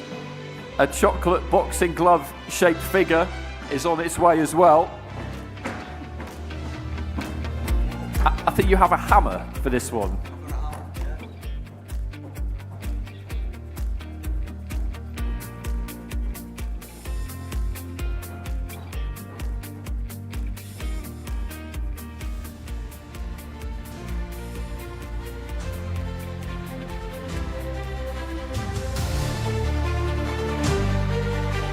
It's like a boxing piñata.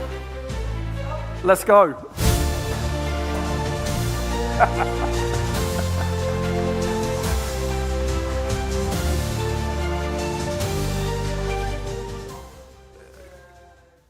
There's huge chocolate coins in there, so I think the idea is probably that everybody just comes and helps themselves. Although I'm not really in charge, so I shouldn't say that, but I think that's probably okay.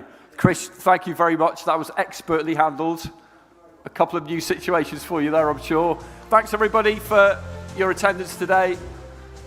It's very much appreciated. We had some good conversations there about where the sport is at and where it's going in the future.